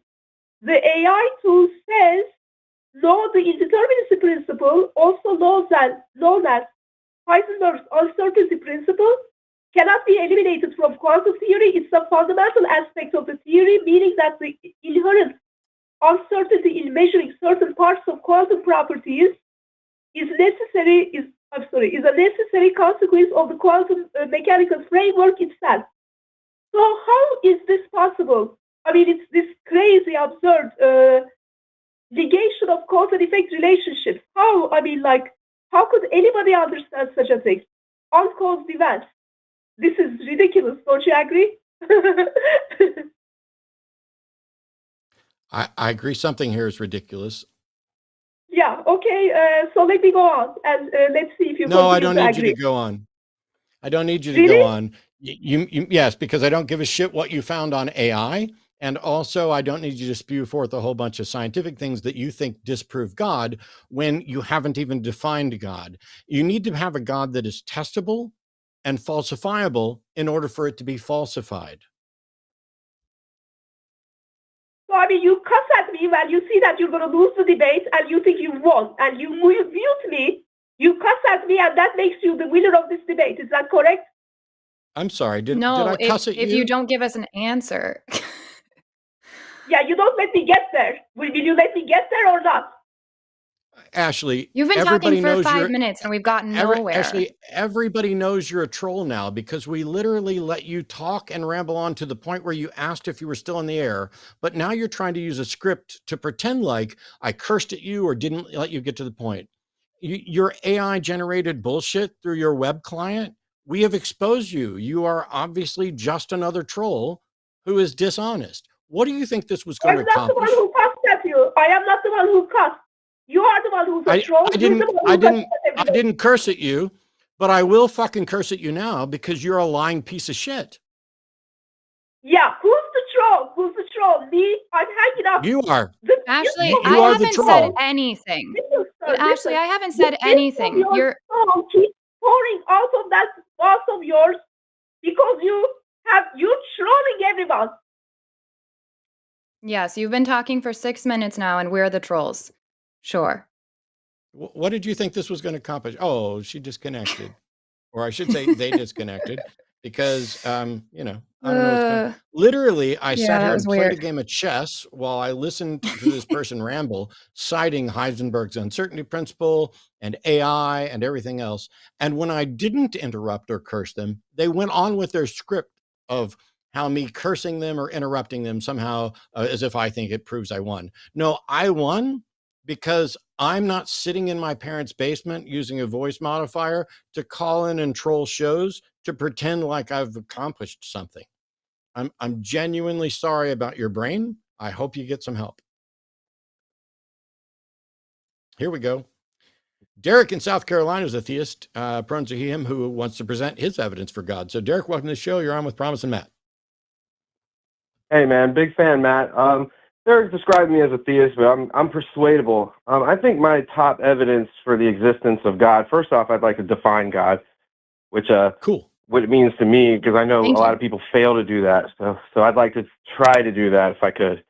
I would kind of define God as like some sort of extra consciousness, some sort of extra like metaphysical consciousness that's a pool of awareness that we all draw from, and that is within all of us, and that has some sort of will and intelligence, etc.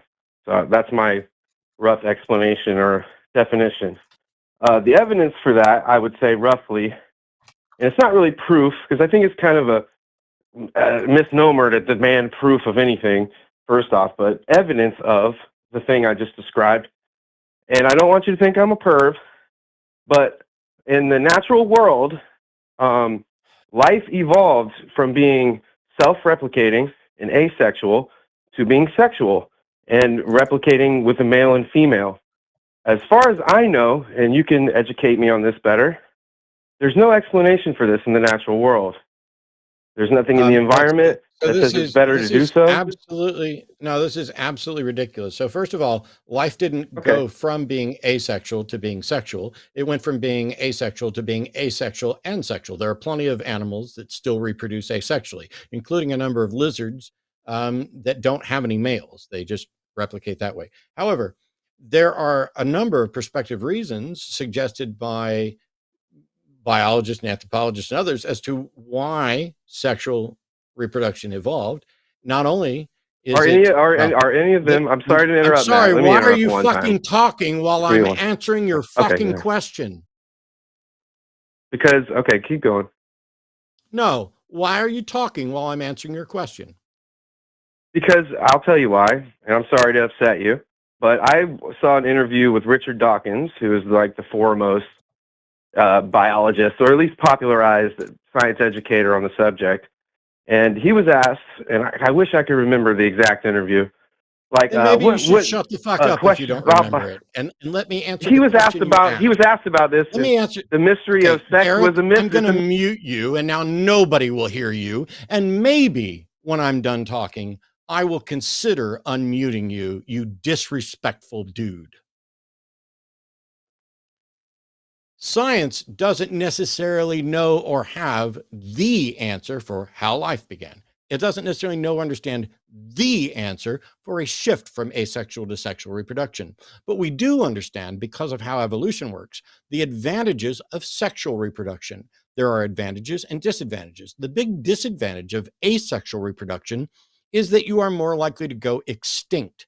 Because if you are a clone of your parents, there is less genetic diversity. And therefore, if any sort of copying error occurs that is detrimental to the reproductive ability of the species, that means extinction.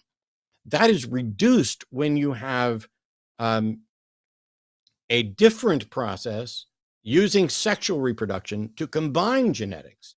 It allows for greater diversity, which does increase problems in some area, but across the board, it increases the survivability because of the diversity.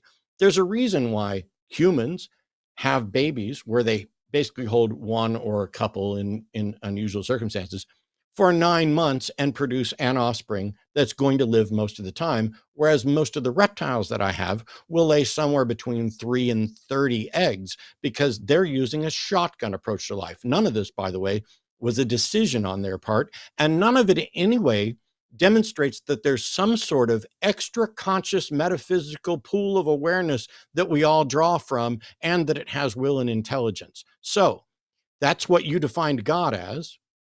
Can you get to a demonstration that there's some sort of extra consciousness, a metaphysical pool of awareness that we draw from, which has will and intelligence, instead of wasting our time talking about how you and other people don't understand asexual and sexual reproduction?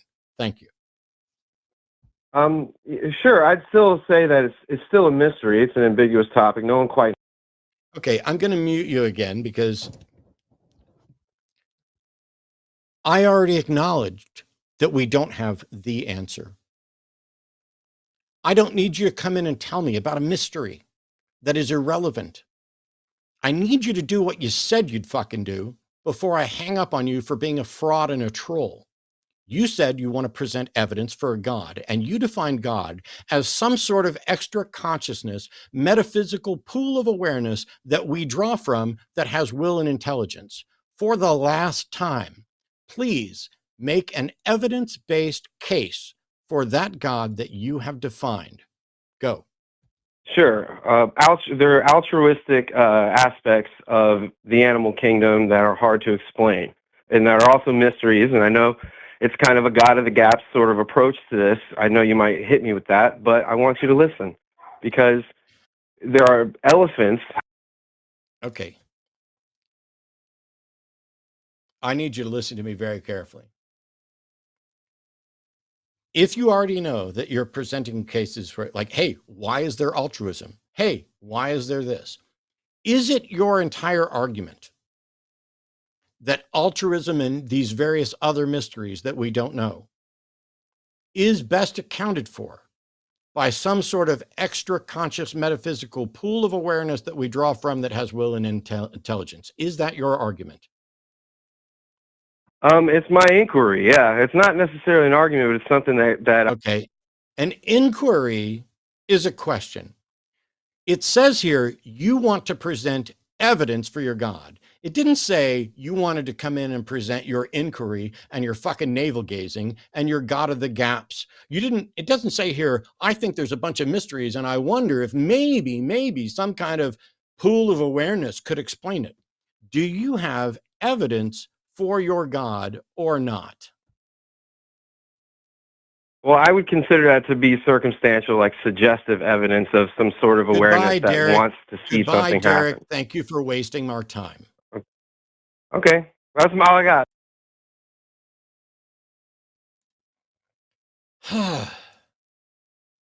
What am I doing wrong?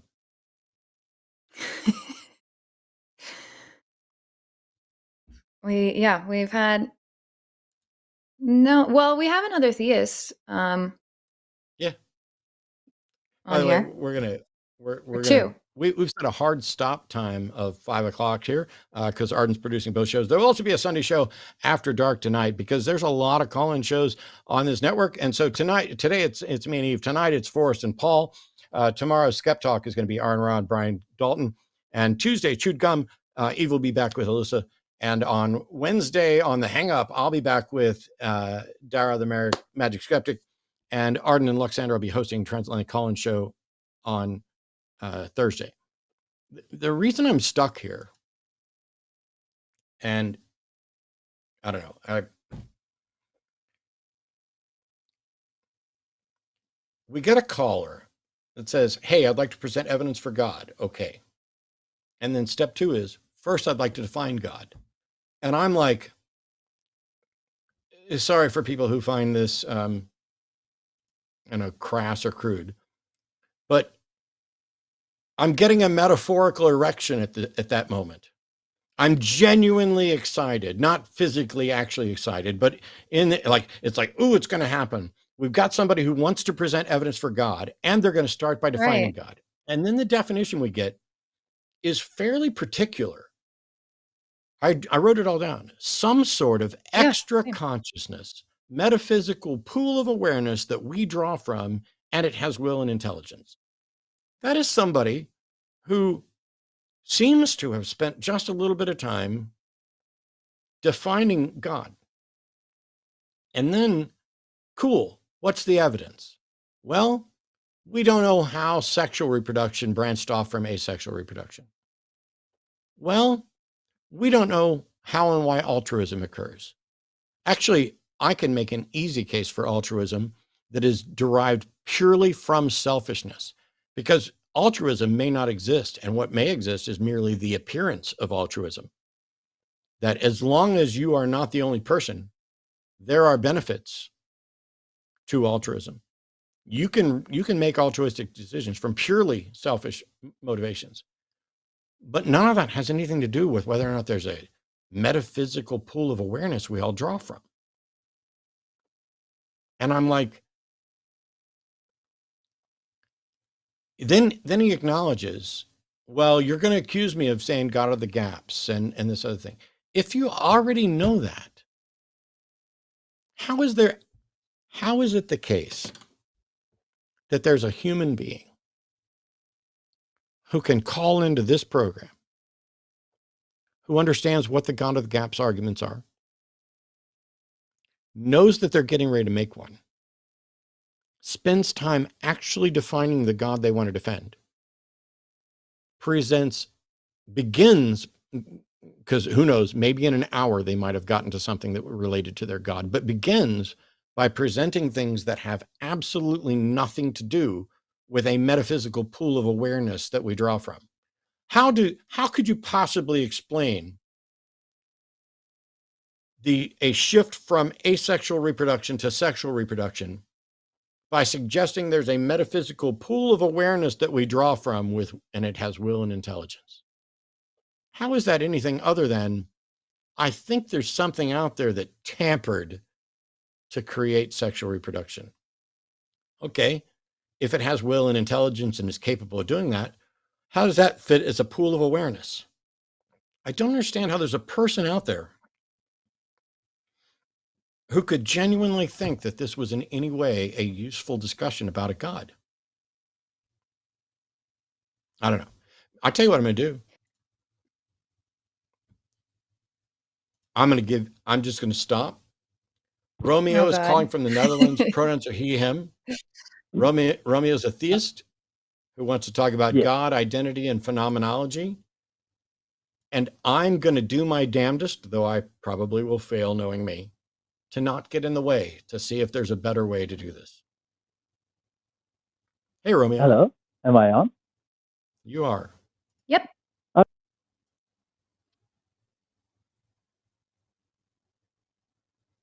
And he's gone. Maybe he didn't want to talk to me. If you're he hung up instantly. Yeah. Wow. Maybe that was on accident. Maybe he'll call back. In the meantime, Kevin, the guy from earlier with the call about prostitution, is harassing now. He's on my husband's Instagram and all this stuff, leaving comments about how I'm not allowed to be a prostitute. So like I called it, that's like some weird obsession thing. So fascinating. Also, Kevin, not a good idea to... He's going on all of our private stuff now, and not a good idea to do that from an account where I've already figured out your kids' names, where you guys live, and everything. And if the harassment continues, I'm happy to report it. I know how to get that handled, and somebody will come knock on your door and ask you to stop doing that. So just throwing that out there for anybody else who gets the idea that they want to do what Kevin is doing. Those are the good arguments for God we've had today, guys. This is absolutely freakishly wild. I'm just, what is, I mean, so now we have Kevin's name and information about his family, all because he seems to be incredibly obsessed with you and prostitution. I mean, well, calling in to talk about morality, and now he's harassing my husband, who would laugh at the thought of him allowing or not allowing me to do anything. Just, where are you guys' arguments for a God? Because the people that are calling don't have them. It is. We have Romeo that called back. Yeah. Okay. All right. We'll see if we can get Romeo back in here right now. Romeo, you're back on the air, we hope. Yes, I hope so. I'm so sorry. Am I audible now? Hey there. Yes. You are here. Yes. Yes. Okay. How are you guys? So cool to be here. I'm exhausted. Thanks for calling. So far. We'll see how it goes. Yeah. Okay. So in my topic of question, it says God, identity, and phenomenology. And I don't have a very theistic background. I guess my country is amongst the least theistic countries in the world. It's more from a philosophical stand, but I would love to know what you think. But you are a theist, is that correct? You believe there's a God? Yeah, well, I'm agnostic leaning strongly towards theism, but I'll try to make a definition then, I guess. I do believe everything builds up to a oneness in the Greek Plotinus tradition, where everything is, there's a oneness behind everything. And I think scientific revelations can only, in a way, account for the mechanical causes, but it doesn't account for how things build up together. So I don't know what you mean by builds up. Yeah. So everything exists of parts that do in some, I think the English word is convergent way, goes up to a whole. So, of course, look at anything. A book is made of letters. A sentence is made of letters. The letters make a word, and the word make a sentence, and it makes a book. But also, I am a human. I have fingers, and it all builds up to the human. Does the book make a car? Come again?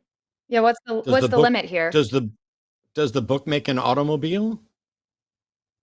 No. I mean, just in general, the fact that things go from a part to a whole, with a W, like a gestalt, if you know it.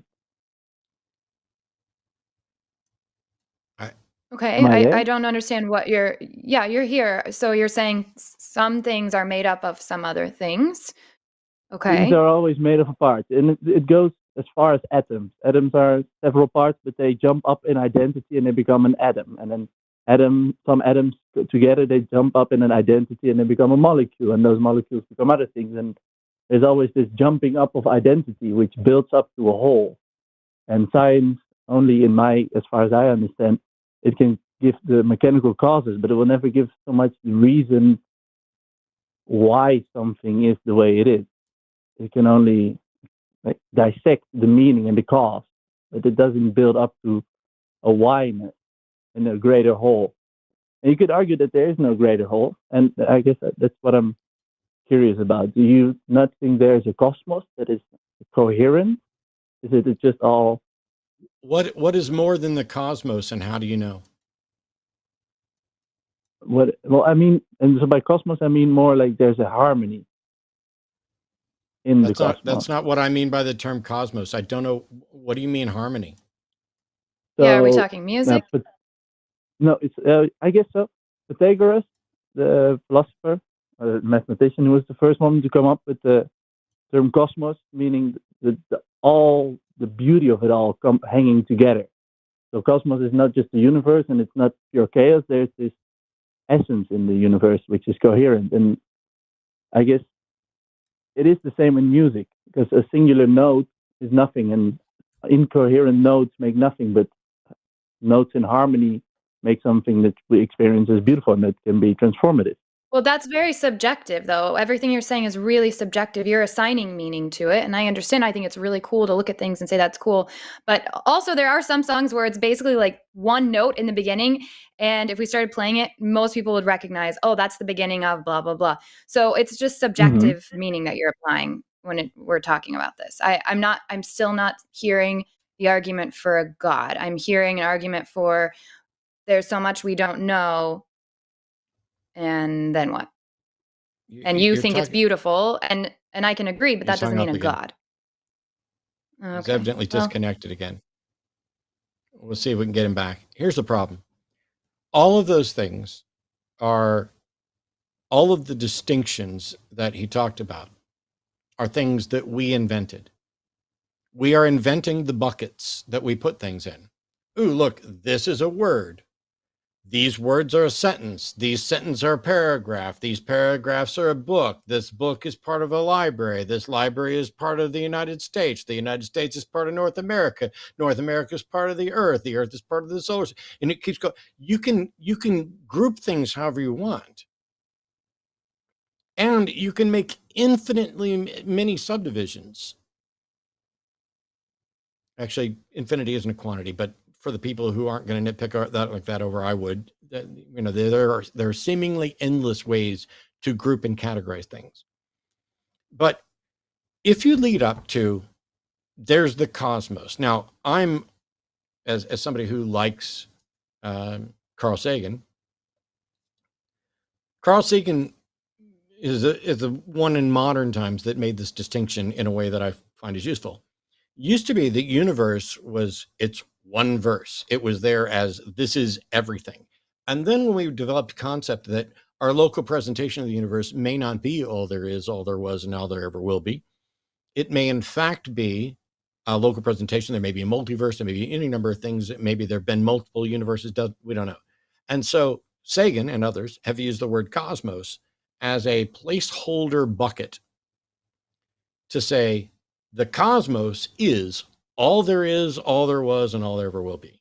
And so the word cosmos itself becomes the label for the biggest bucket that we can put absolutely everything in. And just by definition, by fiat declaration, the cosmos is all there is, all there was, all there ever will be. And so you cannot point to anything that ever existed or will exist or ever happened or has happened that isn't included in the bucket cosmos. The issue then becomes, what is the justification for saying the cosmos is in any way a god? And so now we have to have a separate conversation about what are the characteristics of a god. And that, as Promise was pointing out, is subjective. What one person considers a god may be different from what somebody else considers it, which is why within theology and the philosophy of theology, we talk about, for example, the God of classical theism. The God of classical theism is kind of the omnimax God, or the omnibenevolent, omnipresent, omnipotent, omniscient, omnibenevolent. We had a conversation yesterday about whether or not omnipresent should be included. But somebody else might have a different concept of God. But there's some minimal thing where we're either talking about, in the category of what is a God, a thinking agent, or we're not. I'm only concerned with concepts of God that matter to us or could matter to us.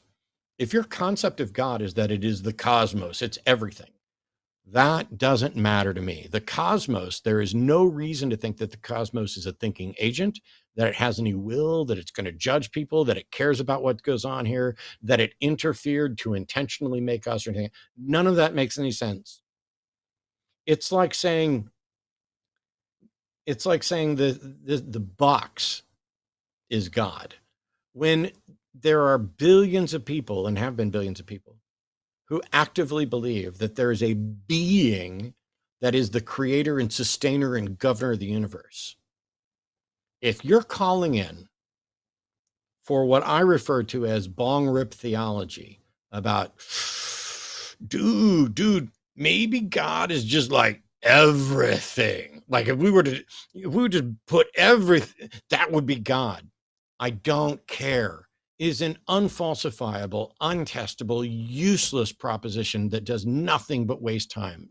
If you're going to argue for a God that none of us can ever confirm, that none of us should ever care about, if your definition of God doesn't functionally change anything about anybody's life, especially those who believe in other gods, you have a useless God proposition that I don't care to waste time on. On the other hand, we have a number of theists calling in with questions and things to talk about. So John's calling from Ohio, wants to talk about slavery. How you doing, John? Okay, how are you guys today? Kind of tired. Oh, okay. I just wanted to say how beautiful Promise is today. Okay, we're done. I really don't care about how you think I look. That's ugh. John, this has got to be the worst times. calls we've ever gotten in a day. John, you've called 5 times, and none of these have ended well for you. And I know we've talked to you about this kind of thing before. You want to talk about slavery. Previously, you wanted to present your proof of Christ. Instead, you really don't like me and decide to shit talk me. And so you start off today by talking about how Promise looks. Is how Promise looks relevant to anything at all about the conversation about slavery? I wanted to compliment her. I don't care what you fucking wanted, you creep. Goodbye. John, don't call back. until you stop being creepy, stop focusing on your desires. I wanted to compliment Promise. How dare either of you object to me complimenting Promise? Nobody's objecting to a compliment. We're objecting to the fact that you called into a live show where how Promise looks isn't relevant. But if you would have done what you said you were going to do and say, I want to talk about slavery. And as a side note, at some point later on, was just like, Promise, I really like your dress. I like the way you look today. That would have probably been taken much different than the first words out of your mouth are just, Promise looks really pretty. You know what Promise is, whether she's pretty or not? Fucking smarter than you. Better informed on this stuff than you. That's the purpose for calling the show, is either you have information that we need and want, or you are wrong about something, and we should be able to address that. So whether I'm ugly or pretty, whether Promise is ugly or pretty, just go with the topic. Once you've established that you are not a troll who's going to shit talk us the way you have the last 2 or 3 times I've had the displeasure of engaging with you, maybe then when we're closer to like on friendly terms, Sure. a side compliment isn't going to be that big of a deal. Yep. Oh, well. And for the record, because I know people will be like, oh, that was uncalled for. He was just trying to be nice. I have said many times on the show that I don't want comments about the way I look. I'm here working. And the way that I look has nothing to do with that. And it's really frustrating when instead of engaging in a conversation, someone comes in and the first thing they do is make a comment about my appearance, especially and specifically, as Matt pointed out, when it's someone I do not know, I have not had positive conversations with in the past, and it's not friendly. It's not like Alyssa and I getting on the show together and asking each other about our lip gloss, and we have relationship. We can compliment each other. We can say things. It's very different than starting off a conversation that way. It's very similar to if I was sitting at a restaurant and you walk up to me and you're like, I just want to come and tell you I think you're pretty. I understand that some people like that, and I've let you all know I don't like that. I am a person that wants to have conversation, and especially when I'm working, I don't want comments about my appearance. We already say not to do that in the chat, so it's pretty easy to not do that when you call in on the show. It's not a compliment. It makes me feel objectified instead of like we're having an equal conversation. So there's that. Thank you, Matt, also for all that you said. I was just mad that you didn't think I looked pretty. As you should be. Romeo's calling back. Had a technical issue. Romeo, I don't know if you heard our assessment at the end, but is your God concept that God is the cosmos? No. No, it is. I hope at least that it's more complicated than that. But my point is that, I'll start from a more center position, or from the more beginning of my point, is that in our phenomenology, the way we interact with the world and how it reveals itself to us, there's an astronomical amount of facts around us that's just infinite. The amount of hairs that are in my bed, or the amount of candles that are bought in the year 2006, just an incredible, useless amount of facts. And we prioritize those in a structure. And because there's a certain thing that we care for, and you can say that is what we evolved for. But the way we make up those identities, they all build up to a thing that is higher. And I would say that thing that is higher is in some way our attempt to harmonize reality to get to this higher point. And I would argue that that is maybe this essence of reality that is maybe beyond the cosmos. Does that make any sense at all? I don't think it so. Sounds nice, but I don't understand. To me, it just sounds like your subjective perspective that you find something interesting, but I'm failing to understand the connection to, therefore, a God. I'm not convinced that everything. I'm not convinced that everything leads up to a oneness. I don't necessarily know what that means, nor do I think it's no. Wow, never mind. Sorry.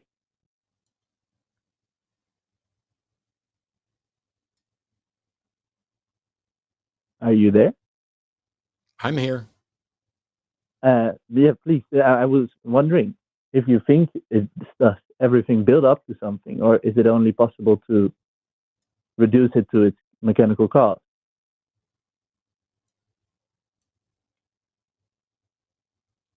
I'm done. Oh. If Promise has thoughts on it, that's fine. I'm done. Yeah, I'm not sure what you mean really by oneness. So far, again, what I'm hearing is that you see these things and it's so interesting to you. But I'm still struggling to get to the part where there's like evidence for a God. Right. But I must say, I came into this conversation very unprepared. I scrolled by and I love Matt's videos and the conversations you guys have. And I didn't expect to come online. So if I call again, I would have it better formulated. But it's been cool chatting to you. But I guess if you want to call back, yeah. Oh, go ahead. That would be better. But sure, that's great. Think about the questions. Maybe go back and listen to the call and listen to some of the stuff that Matt was asking. I know there's a delay too, so we have to you'll see how that goes when you re-listen to the call. Okay. But yeah, maybe if you want to call back another show when you've got your point solidified. But I think my main thing to you is I'm not clear on even what your case is that you're making. And forgive me because I know we had an interruption, so I don't remember the first time that you called in what your exact definition of a God was. But yeah, if you want to get a little bit more precise and clear, then I would be interested in hearing again. But I think you need some more solid points, unless you're just like, well, I think, and it's kind of cool. And like Matt says, those aren't the kind of calls that he's interested in. And honestly, I'm not either. So, but if you have more clear, precise definitions for things you want to call back in with, then go for it. So the thing you missed while we weren't on the phone that you should think about for next time is does the God that you're proposing matter to anyone in any useful way? Yeah. I think that's my whole point. I'm not sure if my point is that it's really real in the truth, but I think that it's a source of wisdom to be in relation with reality in that way.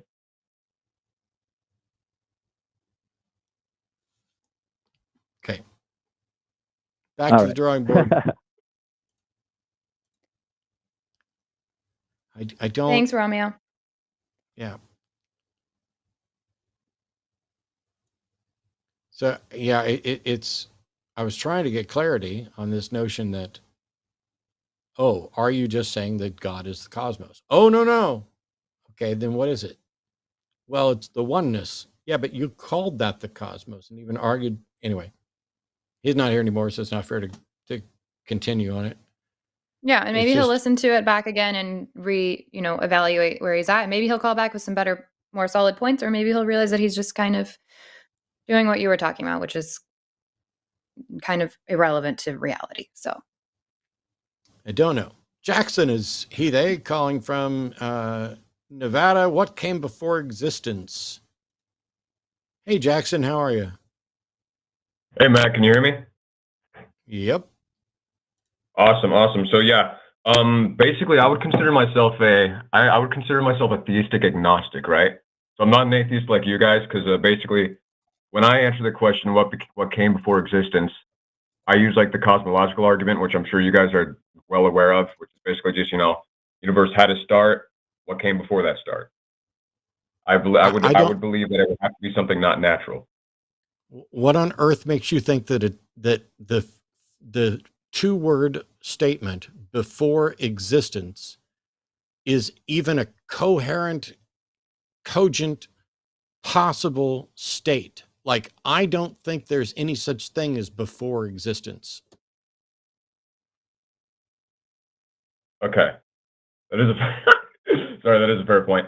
I would say, well, basically, what do you think would have happened before, let's say, like the universe existed, right? Because do you believe the universe had a start? I don't know that the universe hasn't always existed in some form.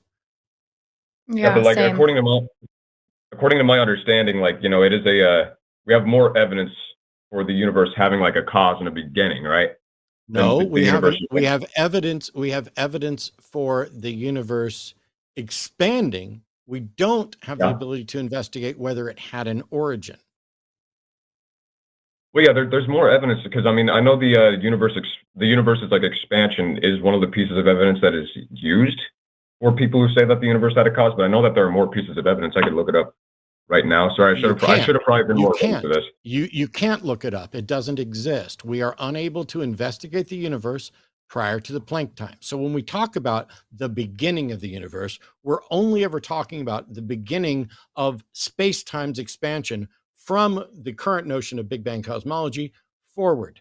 The very notion includes the origin of time. So to suggest what was before time, Jackson? That is a good question. In my opinion, like if there was a time before, let's say just time, then that would have to be well, not have to be, but I would think that it would be a supernatural being. I would think that it would be a deistic being capable of intelligence. How can there be time before time? I mean, I think it would potentially be the same.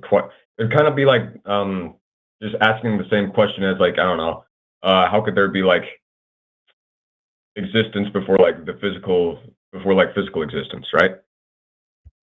No, that's not the same type of question at all.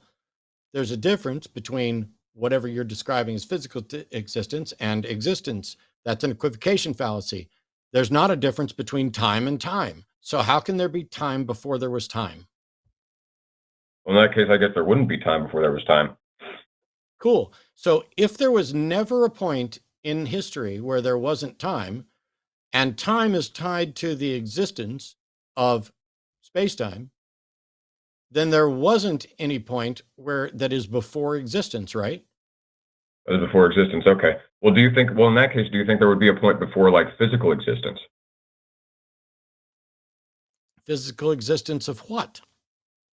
Let's say the universe.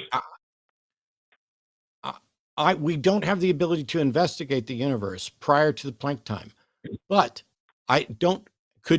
so whatever existed that expanded, is that not physical?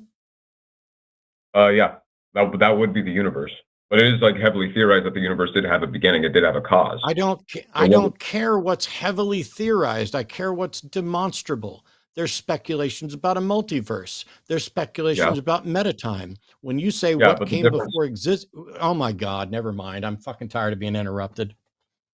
When you say what came before existence, to me, existence, whether it's this universe or the fucking multiverse, I see no reason to think that something hasn't always existed, which, by the way, is what the theists are positing.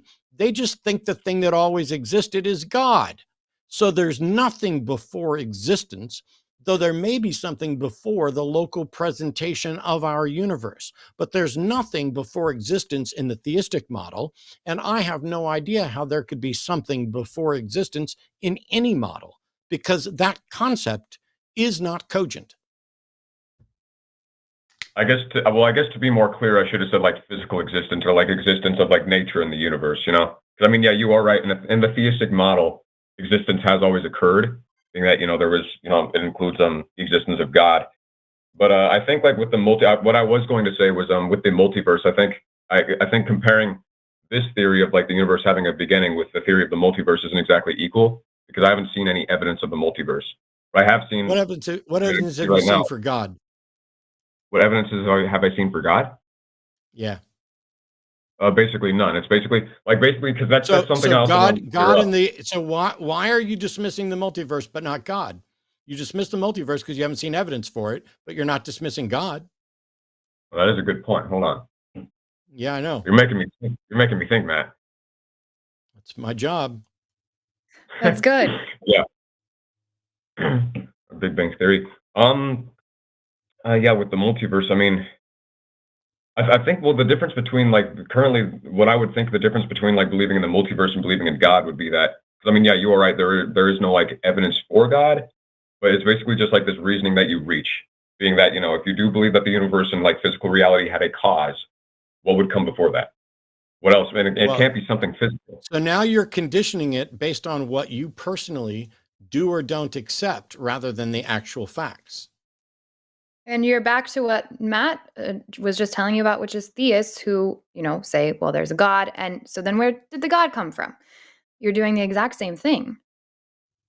Well, I'm sure you've heard the answer that, a lot of theists will always say like, oh, well, God always existed. He's everlasting. Right. And we're saying, why can't that be the same case for the universe? Why are you special pleading for this God belief that you have that you just said you don't have evidence for? It's like you're bending over backwards for this one specific thing. You could bend over backwards for simulation, but you're choosing this one. Why this particular thing? Did you grow up religious? I did, yeah. I'm not religious anymore, but I still, that's why I call myself theistic agnostic. I would look at that. Yeah, I would look at that bias because I don't think that you are treating this particular argument the same way you would treat any other argument. And that's something to look at. Okay. Basically, what was I going to say?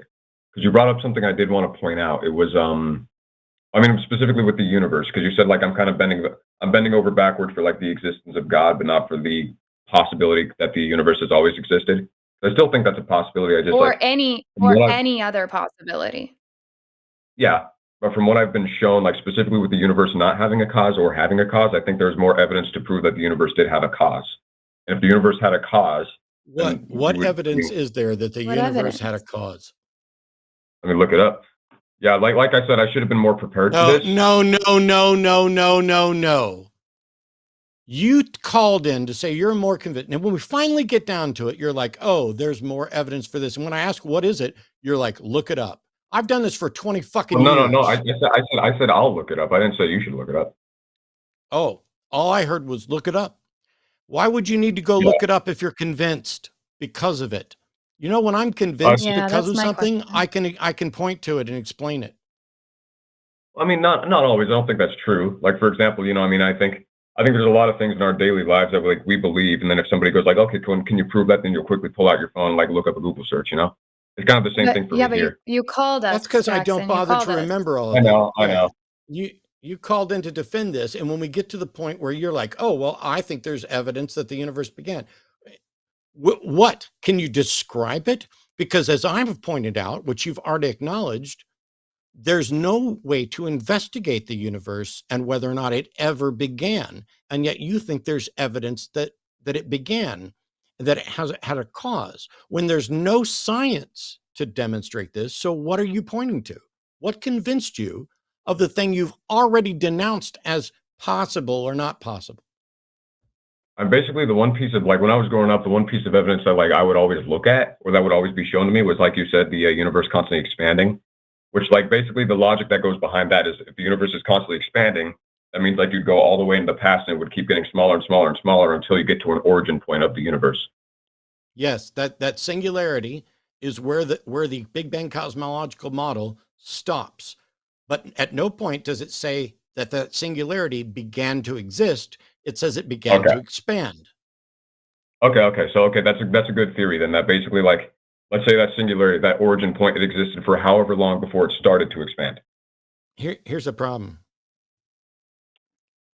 Let's say we didn't have any understanding about that. Sure. There's still no justification for a God. You can't just say, oh, we don't know how this happened. We don't know what it was. So I'm just going to say, it's magic. If the understanding...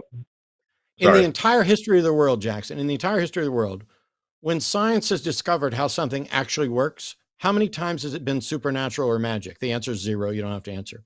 And in all the times that people have proposed that there's a God, how many times have people been able to demonstrate that there is a God? The answer is 0. In all the times that people have proposed a miracle, how many times has a miracle been scientifically confirmed? The answer is 0.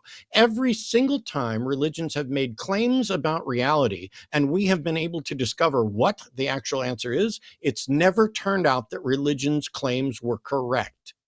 Not once. Why would we keep trying to fill gaps in our knowledge with speculations from goat herders thousands of years ago? For my input, I would specifically say that this would be a little different, being that all of these other claims, like for example, if a hurricane were to happen like 2,000 years ago, and I were to say, oh, well, it's got to be God, it's got to be something spiritual, I would say that that would be a bit different, being that physical reality already exists. But if we're already basically like, if we've made the assumption, right, that the universe like did have, you know, a cause, so there was something before the universe to cause You the don't get to universe make that you know. assumption. Well, I thought just for like the sake of argument, we were making that assumption. No, I objected to that from the get-go. You don't get to make that Okay. assumption. But even if you Well, I made mean, that assumption, you wouldn't know anything about it, and you wouldn't have any way to demonstrate that it's true. My yeah, question you wouldn't. was, since no religious claim, when we found the truth, has ever turned out to be accurate, why would you think that the claim about the origins of the universe were accurate? And you're like, oh, I think it's different. That's called special pleading fallacy. Well, if I'm saying it's different for a reason that's like valid, then I don't think that would be exactly special pleading. If it is like, The thing I'm you're just going looking to for say, is sound, not valid, and you haven't demonstrated that it's sound. All you've done is take one thing that we didn't know the answer for, and then look at another thing that we didn't know the answer for and say, well, they're not the same. Yes, we know they're not the same. That's why it's an analogy. But at what can I just, sorry. what point in history has any religious claim ever proven to be true? I would say zero. Okay, that doesn't mean they're wrong, and that doesn't mean it won't happen later. But every single time we've had something about the universe that we didn't understand, and somebody suggested it was magic, it's turned out to not be magic when we found out what the right answer was. Why would this be different? I would say that the only reason why this would be potentially different, and for sake of argument, I'm just going to say, like, from the standpoint of the universe having a cause, right? I would say the only reason why that would be different would be because that would be like all of these other examples, right, that you've given. Well, you didn't give any examples, but all of these other examples of people like in the past assuming that something, some sort of miracle was because of like divine intervention or was spiritual or religious. Physical reality already existed, so there was already like a scientific like way that we could basically analyze it. But before this, Prove that before there was existence, any point in time where physical reality didn't exist. what was that? Prove that there's any point in time where physical reality did not exist. I mean, we basically just have to reason that the universe had a cause, because I mean, is there any like way that we could, if the universe did have a cause, would there be any way to prove that there was a physical reality before that?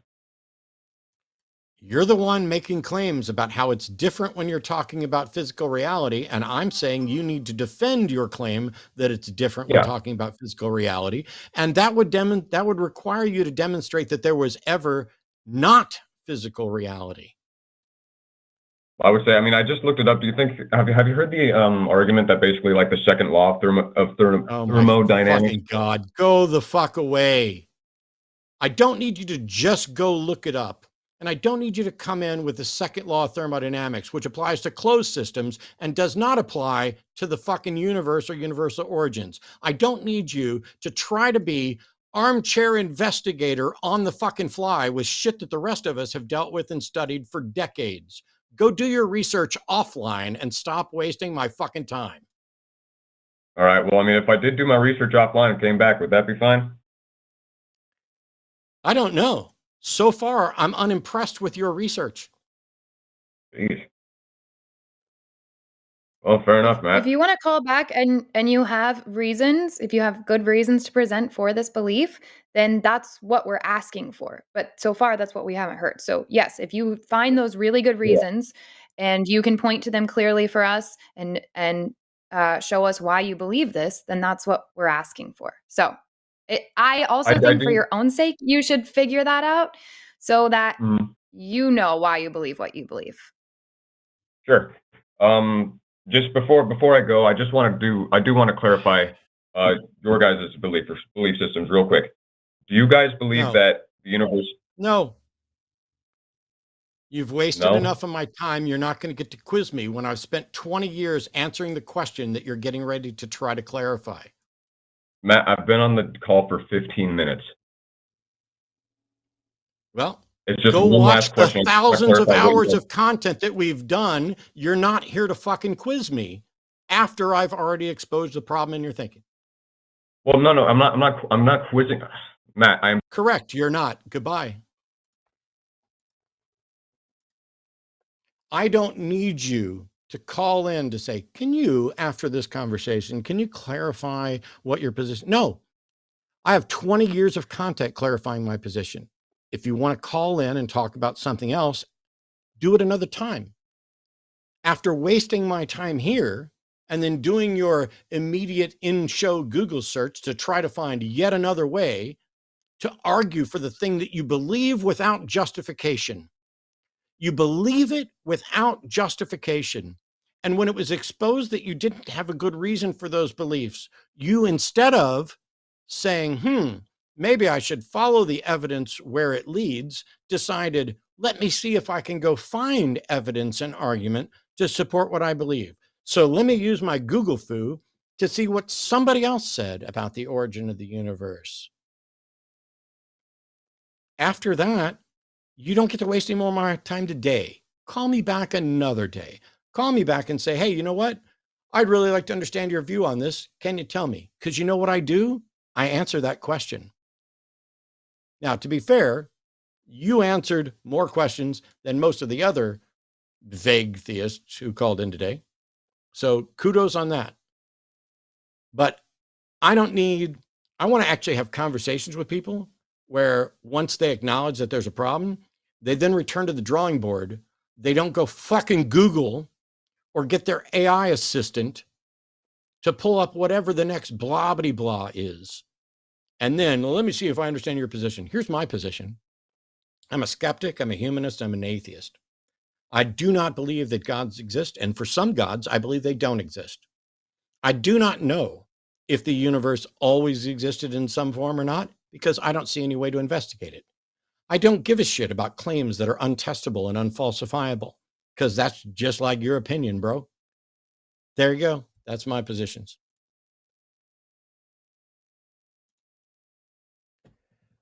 Kyle, it's calling from Illinois. Kyle's a theist who wants to know, why does truth even matter if it all ends after this life?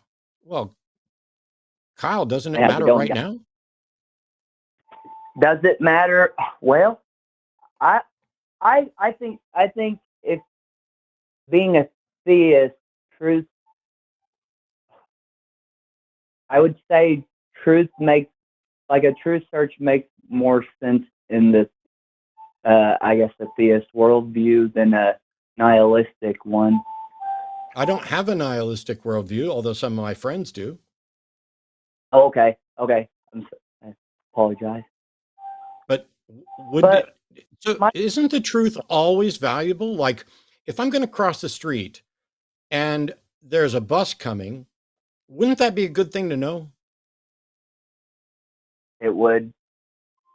So whether or not there's a God shouldn't at all impact whether or not that's a good thing to know, right? Right. Cool. So we've established that whether or not a God exists, truth can matter. Okay, I gotcha. Okay. Yeah, and I am nihilistic, and I very much care about truth.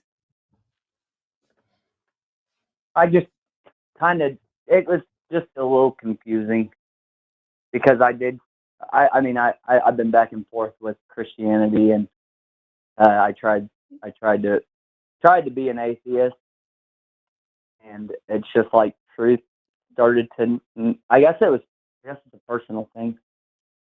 Well, I have good news. You don't have to try to be an atheist. Either you believe that there's a God or you don't believe there's a God. So it happens. It happened to me. I actually was actively not wanting to become an atheist when I became an atheist. I was trying to continue believing, and I couldn't find good reasons to believe, and I wanted to be honest. And so I realized I was an atheist. But yeah, so truth to me matters. Well, like Matt said, in order for me to live in reality and, not get hit by a bus or things like that, it's very relevant to me what's true or not. And as a nihilist, I get to set what my values are in life. So like having integrity is really important to me. So truth matters. I take that into account because I've decided that that's something meaningful and purposeful in my life. So, here I am caring a lot about what's true, which is why we take these calls, because I don't want to believe things that aren't true. For sure. Does that make sense? Yeah, yeah. I really try to understand both sides, and the question that always pops in my head is like I listen to the line, even though I just like to hear conversations and back and forth, and God, I forgot where I was even going with that. No, it's But okay. I get it. if I you, love that you're listening and wanting to hear different things from different people, and that's great. I think it's a better idea to ask yourself what you believe and why you believe those things. And it's good to hear, listening to Matt really helped me progress in figuring out where I'm at and why I think what I think, and really more so how to think. So I would urge you to do more of that. Uh, and then you won't have to, ask, well, why does truth matter if there's no afterlife and things like that? Because you'll start finding these conclusions on your own. And I would even argue that truth matters more to me now that I don't think there's an afterlife, because I think this is it. I think this is the life that I've got. And so I want to know that what I'm thinking about it is correct so that I can navigate it to the best of my ability and make the best for myself of this one life that I have. right. I just wish we could all believe the same things and we could know that they were true. And it's just a fucking headache, to be honest with you. But now, when it comes to that's life. That's what we're here for. I'm sorry if I cut you guys off. I do not mean to cut you guys off. No, it's okay. There's a delay. I know that. My question is, if you are really convinced that there is a God, does it, if it's unfalsifiable, like you just said in that last call, I know you're not interested in that conversation, Matt, but unfalsifiable, we'll never know if it's true or not. Is that correct? That's no. Well, so unfalsifiable, there's a difference between something is unfalsifiable in principle and something is unfalsifiable in actuality. And so if it is in fact unfalsifiable in principle, then there's no way that you can know. Yes. If it's only unfalsifiable right now, because we don't have the tools to test it or falsify it, then you can't know now. Right. I gotcha. But why is that a problem? Because let's imagine that the God question is one we will never, ever, ever know the right answer to. Doesn't that automatically show that all of the gods that people think they have interacted with are false? I think that it would depend on what evidence you are willing to accept. I guess. No. Like I would say, you guys so have Kyle, pause. Listen. Yeah. If the question, does God exist, is untestable and unfalsifiable, is that in conflict with the Christian God? I would say yes. Sure. And I realize there's a whole bunch of different versions of the Christian God. Somebody out there's got a Christian God that is untestable and unfalsifiable, and they're okay with that. Is the God of the typical God of Islam or Christianity or the various gods of Hinduism? If they're untestable and unfalsifiable, doesn't that mean that people are wrong about what they've said about them? Like, how can you know about what God wants if you have no way of knowing if there is a God? Well, I wouldn't say it's like scientifically testable, but I do believe it's testable in a person's life. How do you test that? And by the way, please explain what not scientifically testable means, because I'm unaware of testability other than science. Well, I've looked into it. I've been a Google searcher or whatever, and it says that scientists cannot what is it? They cannot. They don't even try because it's out of their realm of being able to. Kyle, yeah. Give me an example of something you think is testable but not scientifically testable. Something that is. Say that again. I'm sorry. something that is testable but not scientifically testable, because I'm only aware of scientific testability. I'm not aware of what it means for something to be testable, not in a scientific sense. So how can you test something other than scientifically?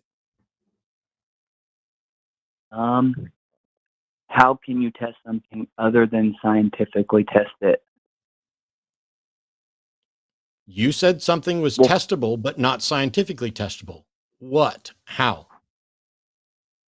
Well, I wouldn't use the argument of prayer working, but I would. That's kind of a low blow example.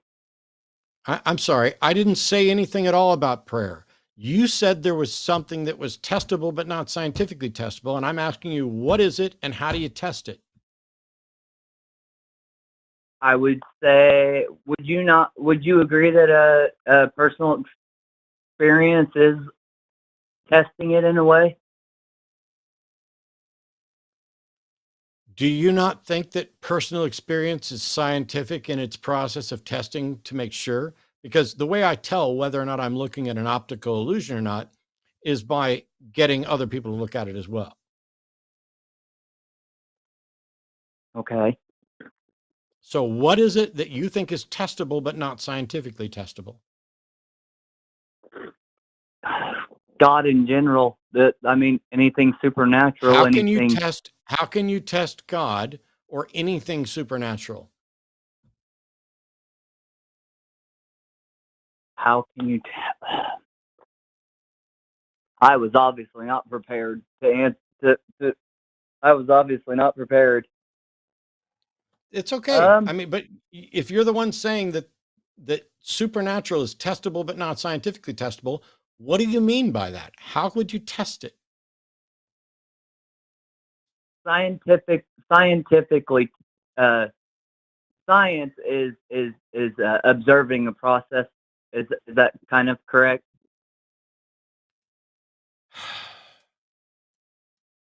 Please don't get mad at me, Matt.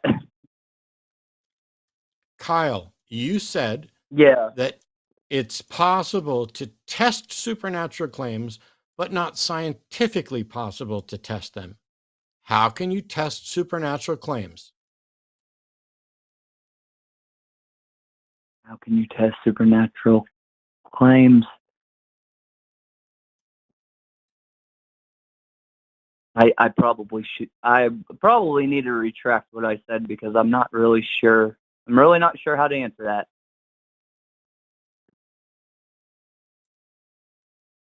Okay. I guess my whole point to all this is we don't know if there's an afterlife or not, and there probably could be better reason to not believe than to believe. But and if I'm getting off track here, cut me off. But would you agree that you could have such a high standard of wanting to test and your standard of evidence is so high that it's literally impossible? Literally impossible what? Like being so skeptical to the point that you completely miss it? No, that's not the way skepticism works. It is not possible to be too skeptical. And skeptical just means to question? Yes, the skepticism is I'm reserving judgment and will not believe something until the evidence provides sufficient justification to believe it. Okay. Now, if you guys wanted there to be a God to exist, do you think that there would be enough evidence on the table, so to speak, to believe? I do not understand what we're getting at, because I'm still waiting for you to tell me how something supernatural is testable at all. Through our I mean, I don't think that you can show the test results in a sense to others. But I do believe that there is a personal way to test it, whether it's the right God or not. Oh my God. I know. What is the personal way to test it? What is the personal way to test it? Personal way to test it. I mean, I don't think there's a set in stone way. I think that it's a subjective thing. So I mean, I'm really trying here, Kevin, Kyle. Yeah, either a God exists or it doesn't. It's not. That's not subjective. Right.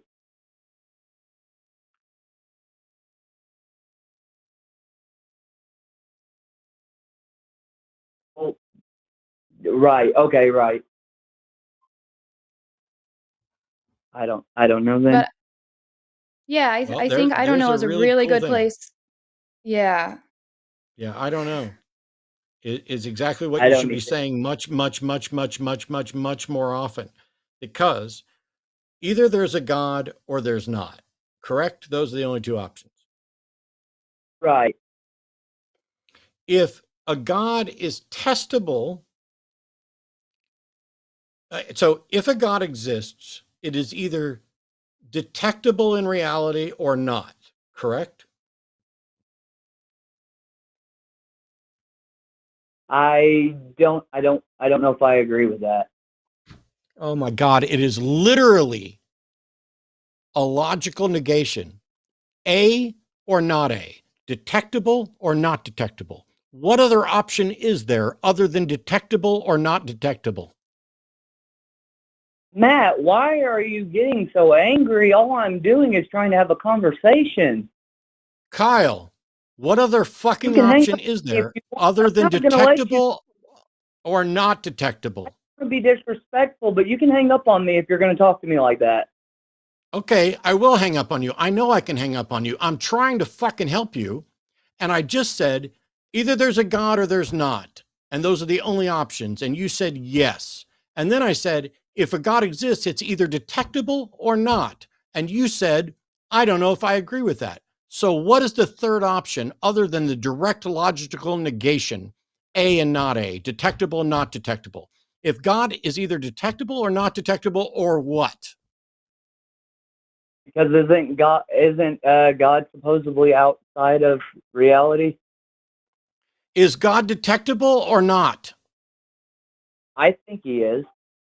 Then you should say that God is fucking detectable. But the question is, if a God exists, that God is either detectable or not. And those are the only options, correct?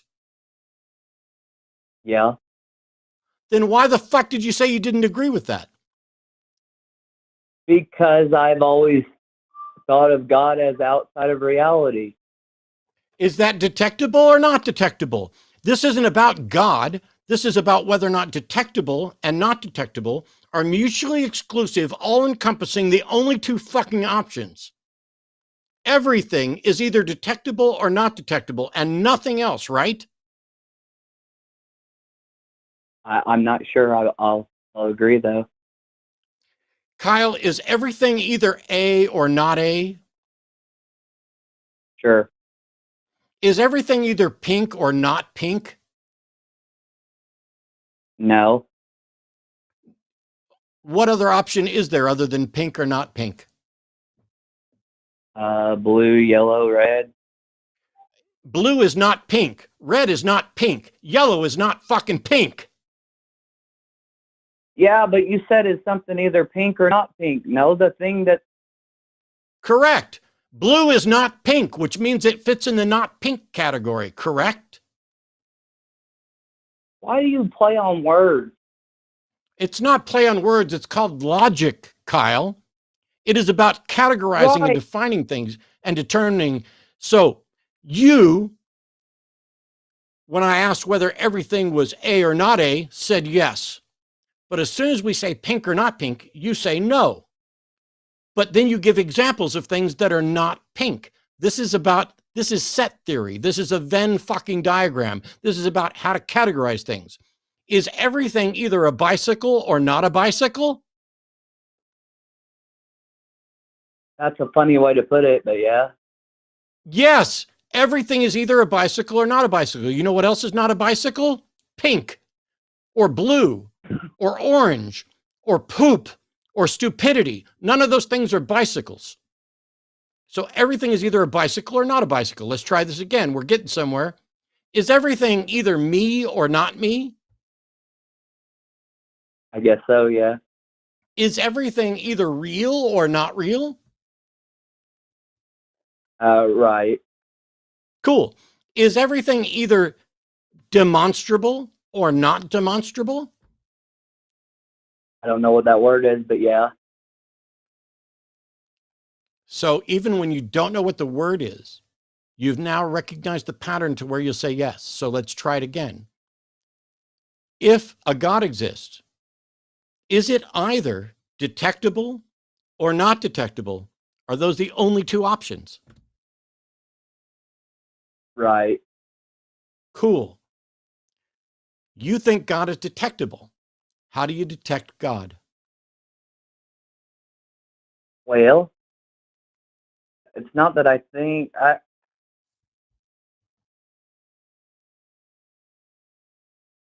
sorry.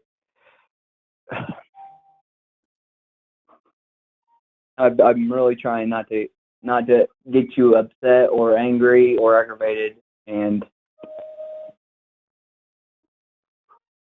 I don't know. I'm honestly just. That's good, Kyle. Yeah. That's good. Let's just leave it at I don't know. I got to end the show anyway. Yep. All right. See you later. Thanks for calling. Think about it some more. Keep thinking, Kyle. Yeah. I am sometimes shocked. And this is my fault. Genuinely, I'm not just saying this at the end of the show. This is absolutely my fault. Because when I get someone to acknowledge a basic foundational principle of logic, like A or not A,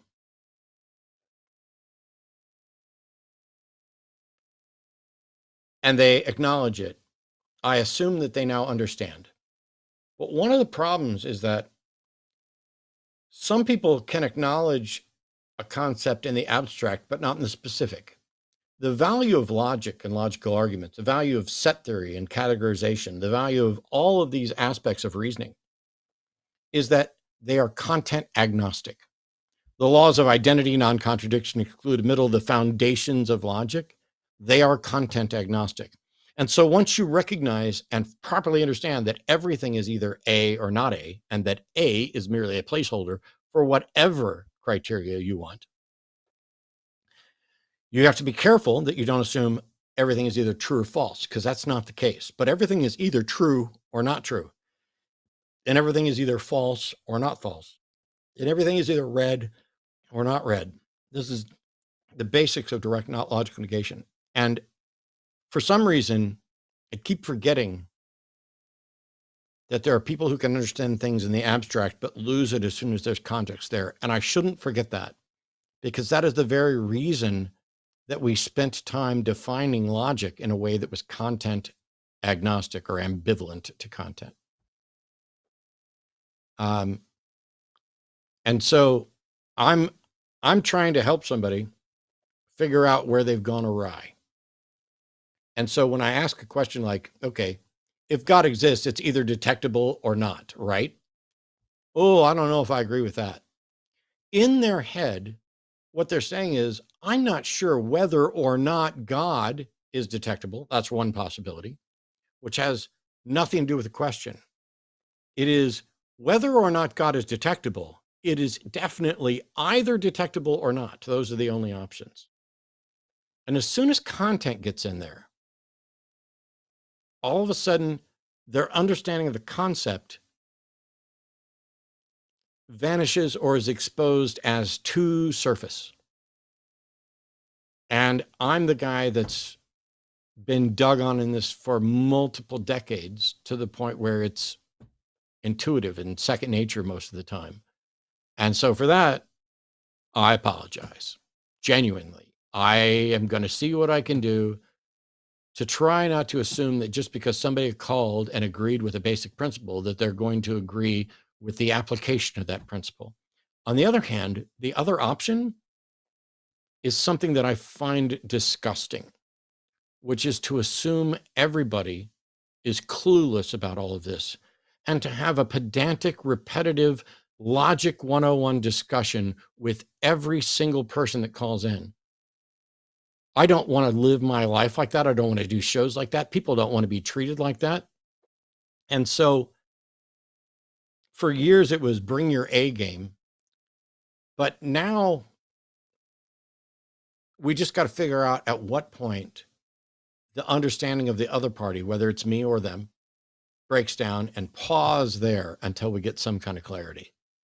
I can't keep doing this. I don't know. So my apologies to everybody watching and to Promise and to anybody else. We'll keep trying to find better ways to do this, but oh my God. Like there are days when I just can't imagine that somebody could say, yes, I understand everything is A or not A, but I'm not sure whether or not that applies to demonstrable or not, detectable or not. But yeah. How about closing thoughts from Promise as we wrap this up so that Arden can get a break? Don't forget that there's the Sunday show after dark tonight with Forrest and Apologia. What have you got going on? Oh, now I'm getting death threats from that Kevin guy. Let's call the FBI. That's what I'm working on reporting now, saying that I'm about to find out if there's a God or not.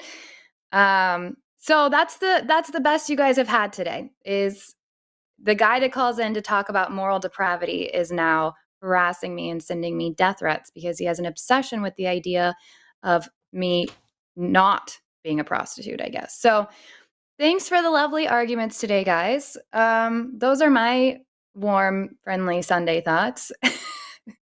I wish I had something cooler to say.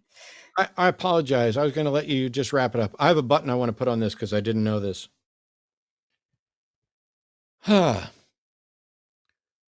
What a weak, fragile little individual you are. Not because you're picking on my co-host instead of me, not because you're picking on a woman instead of a man, but because you are so terrified that you are willing to threaten anybody. But it's very telling, you misogynistic, trapped in your religion, chronic, fearful masturbator, that you have a problem with sexuality in human beings. You have a problem with individual autonomy. You have a problem with freedom. You have a problem with liberty. You have a problem with dignity. You have a problem with respect. You have a problem with boundaries. You should be locked up for your own protection and for the protection of people around you. And I will be submitting everything that I can when requested by the FBI, the phone number that you dialed in from, any previous calls where you used a web client to dial in. We will have somebody look into this. But even if nothing ever comes of it, what a sad, miserable existence that you called in to prove a God, supposedly. And what you did was whine about prostitutes and attack one of the hosts or both of the hosts. And then when it didn't work out for you well, showing everybody the love of Christ.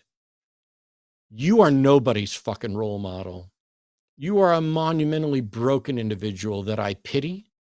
I am sorry that we all live rent-free in your head.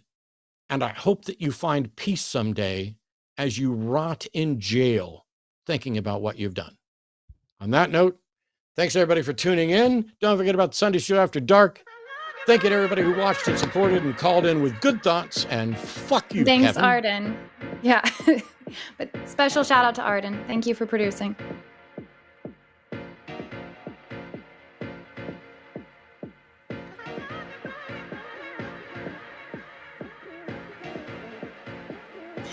We get a mat dance.